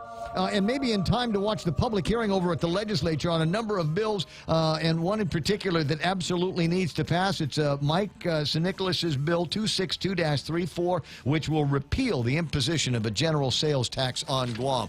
Go, Cat, go. And you need to get to that public hearing or send in your testimony. The radio station is KUSG Hagåtña. We are The Point. My name is Ray Gibson for Kevin Kerrigan and Michael Knight and Blake Watson and Jerry Roberts and all the other guys that make this program that much more enjoyable than I can. Thanks so much for listening. Back with you tomorrow morning, 6 a.m. Pushback on pardons. I'm Lisa Lacera, Fox News. President Trump once again tweeting about the Russia probe and what he would do if he faced criminal charges. President Trump began his 500th day in office by igniting a firestorm of legal and political debate, diving back into the Russia investigation in a breakfast tweet insisting, as has been stated by numerous legal scholars, I have the absolute right to pardon myself. But why would I do that when I have done nothing wrong? The pardon issue surfaced in a 20-page letter President Trump's outside counsel wrote to Robert Mueller in January. The letter, obtained by Fox News, laid out myriad reasons why Mueller has no legal standing to ask for an interview with the president. Fox's John Roberts at the White House and the president rescinding the invitation to the Super Bowl champion Philadelphia Eagles to come to the White House tomorrow after the team disagreed with the president's call for players to stand for the national anthem. The president said the team wanted to send a smaller delegation, but but he declined. Last week, the NFL clarified their policy on the national anthem, saying if players are on the field, they must stand for the anthem, but they may remain in the locker room during the anthem if they choose. Police in Arizona releasing the name of the suspect in a string of killings. His name is Dwight Lamont Jones. He's a male, 56 years old. He is currently deceased. Scottsdale Police Assistant Chief Rich Slavin, who says Jones died of a self-inflicted gunshot wound. One of those police say he killed a well-known forensic psychiatrist who worked on the JonBenet Ramsey investigation. The number of known dead from the eruption of a volcano in Guatemala now at 62. Only 13 of those bodies have so far been identified. The volcano west of Guatemala City erupted yesterday, burying towns in hot ash and mud. They give residents who live near it little time to escape. Fox News, fair and balanced.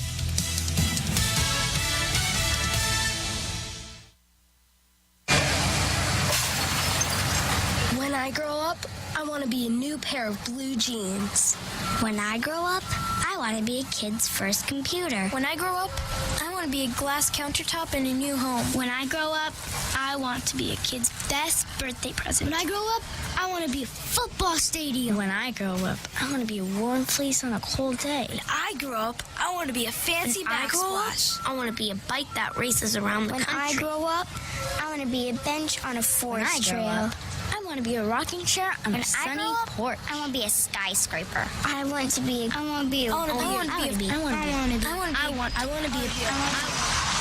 When I grow up, I don't want to be a piece of garbage. And if you recycle me, I won't be. Give your garbage another life. Recycle.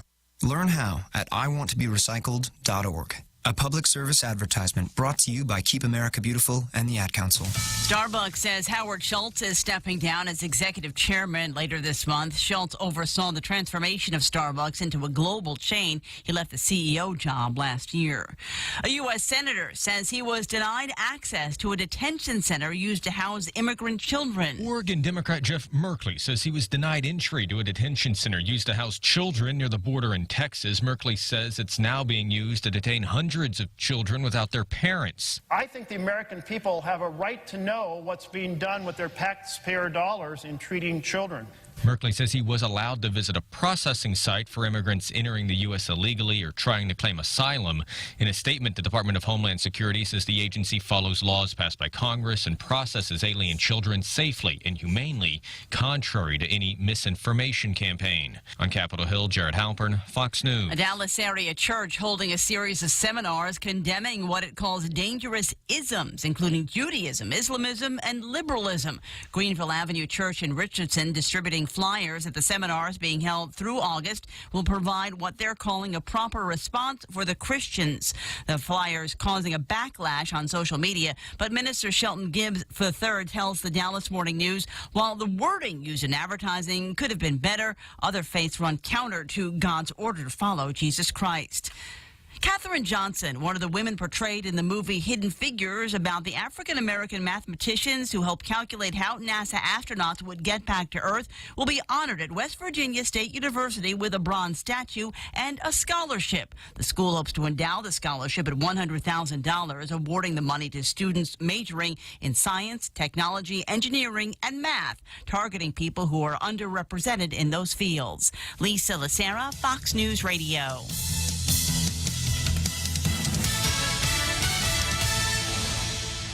The Dean's List with Janice Dean. A Minnesota woman who graduated less than 24 hours after having a baby makes the Dean's List. 26-year-old Zainab Abdallah welcomed her second daughter, Selma, but that didn't stop her from accepting her master's diploma in special education the next afternoon. The mother of two said graduating was a very important moment for her as she is first in her family to reach a third-level education. Miss Abdallah says the morning sickness made it a little hard to study, but it didn't stop her. She was studying at night and running a daycare during the day. I know it's a struggle, but you know what? Everything is possible, and I believe on St. Thomas logo where we can do it together. Zainab, who lives in St. Paul, says her classmates were delighted to see the baby at the ceremony. She hopes to take a break from her studies until the autumn when she plans to begin her PhD. Congratulations, Zainab, on being a super mom and a super student. You made this Dean's List. Janice Dean, Fox News.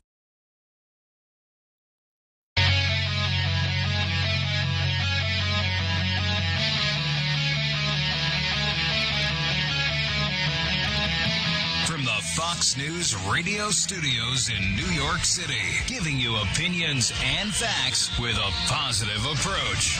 It's Brian Kilmeade.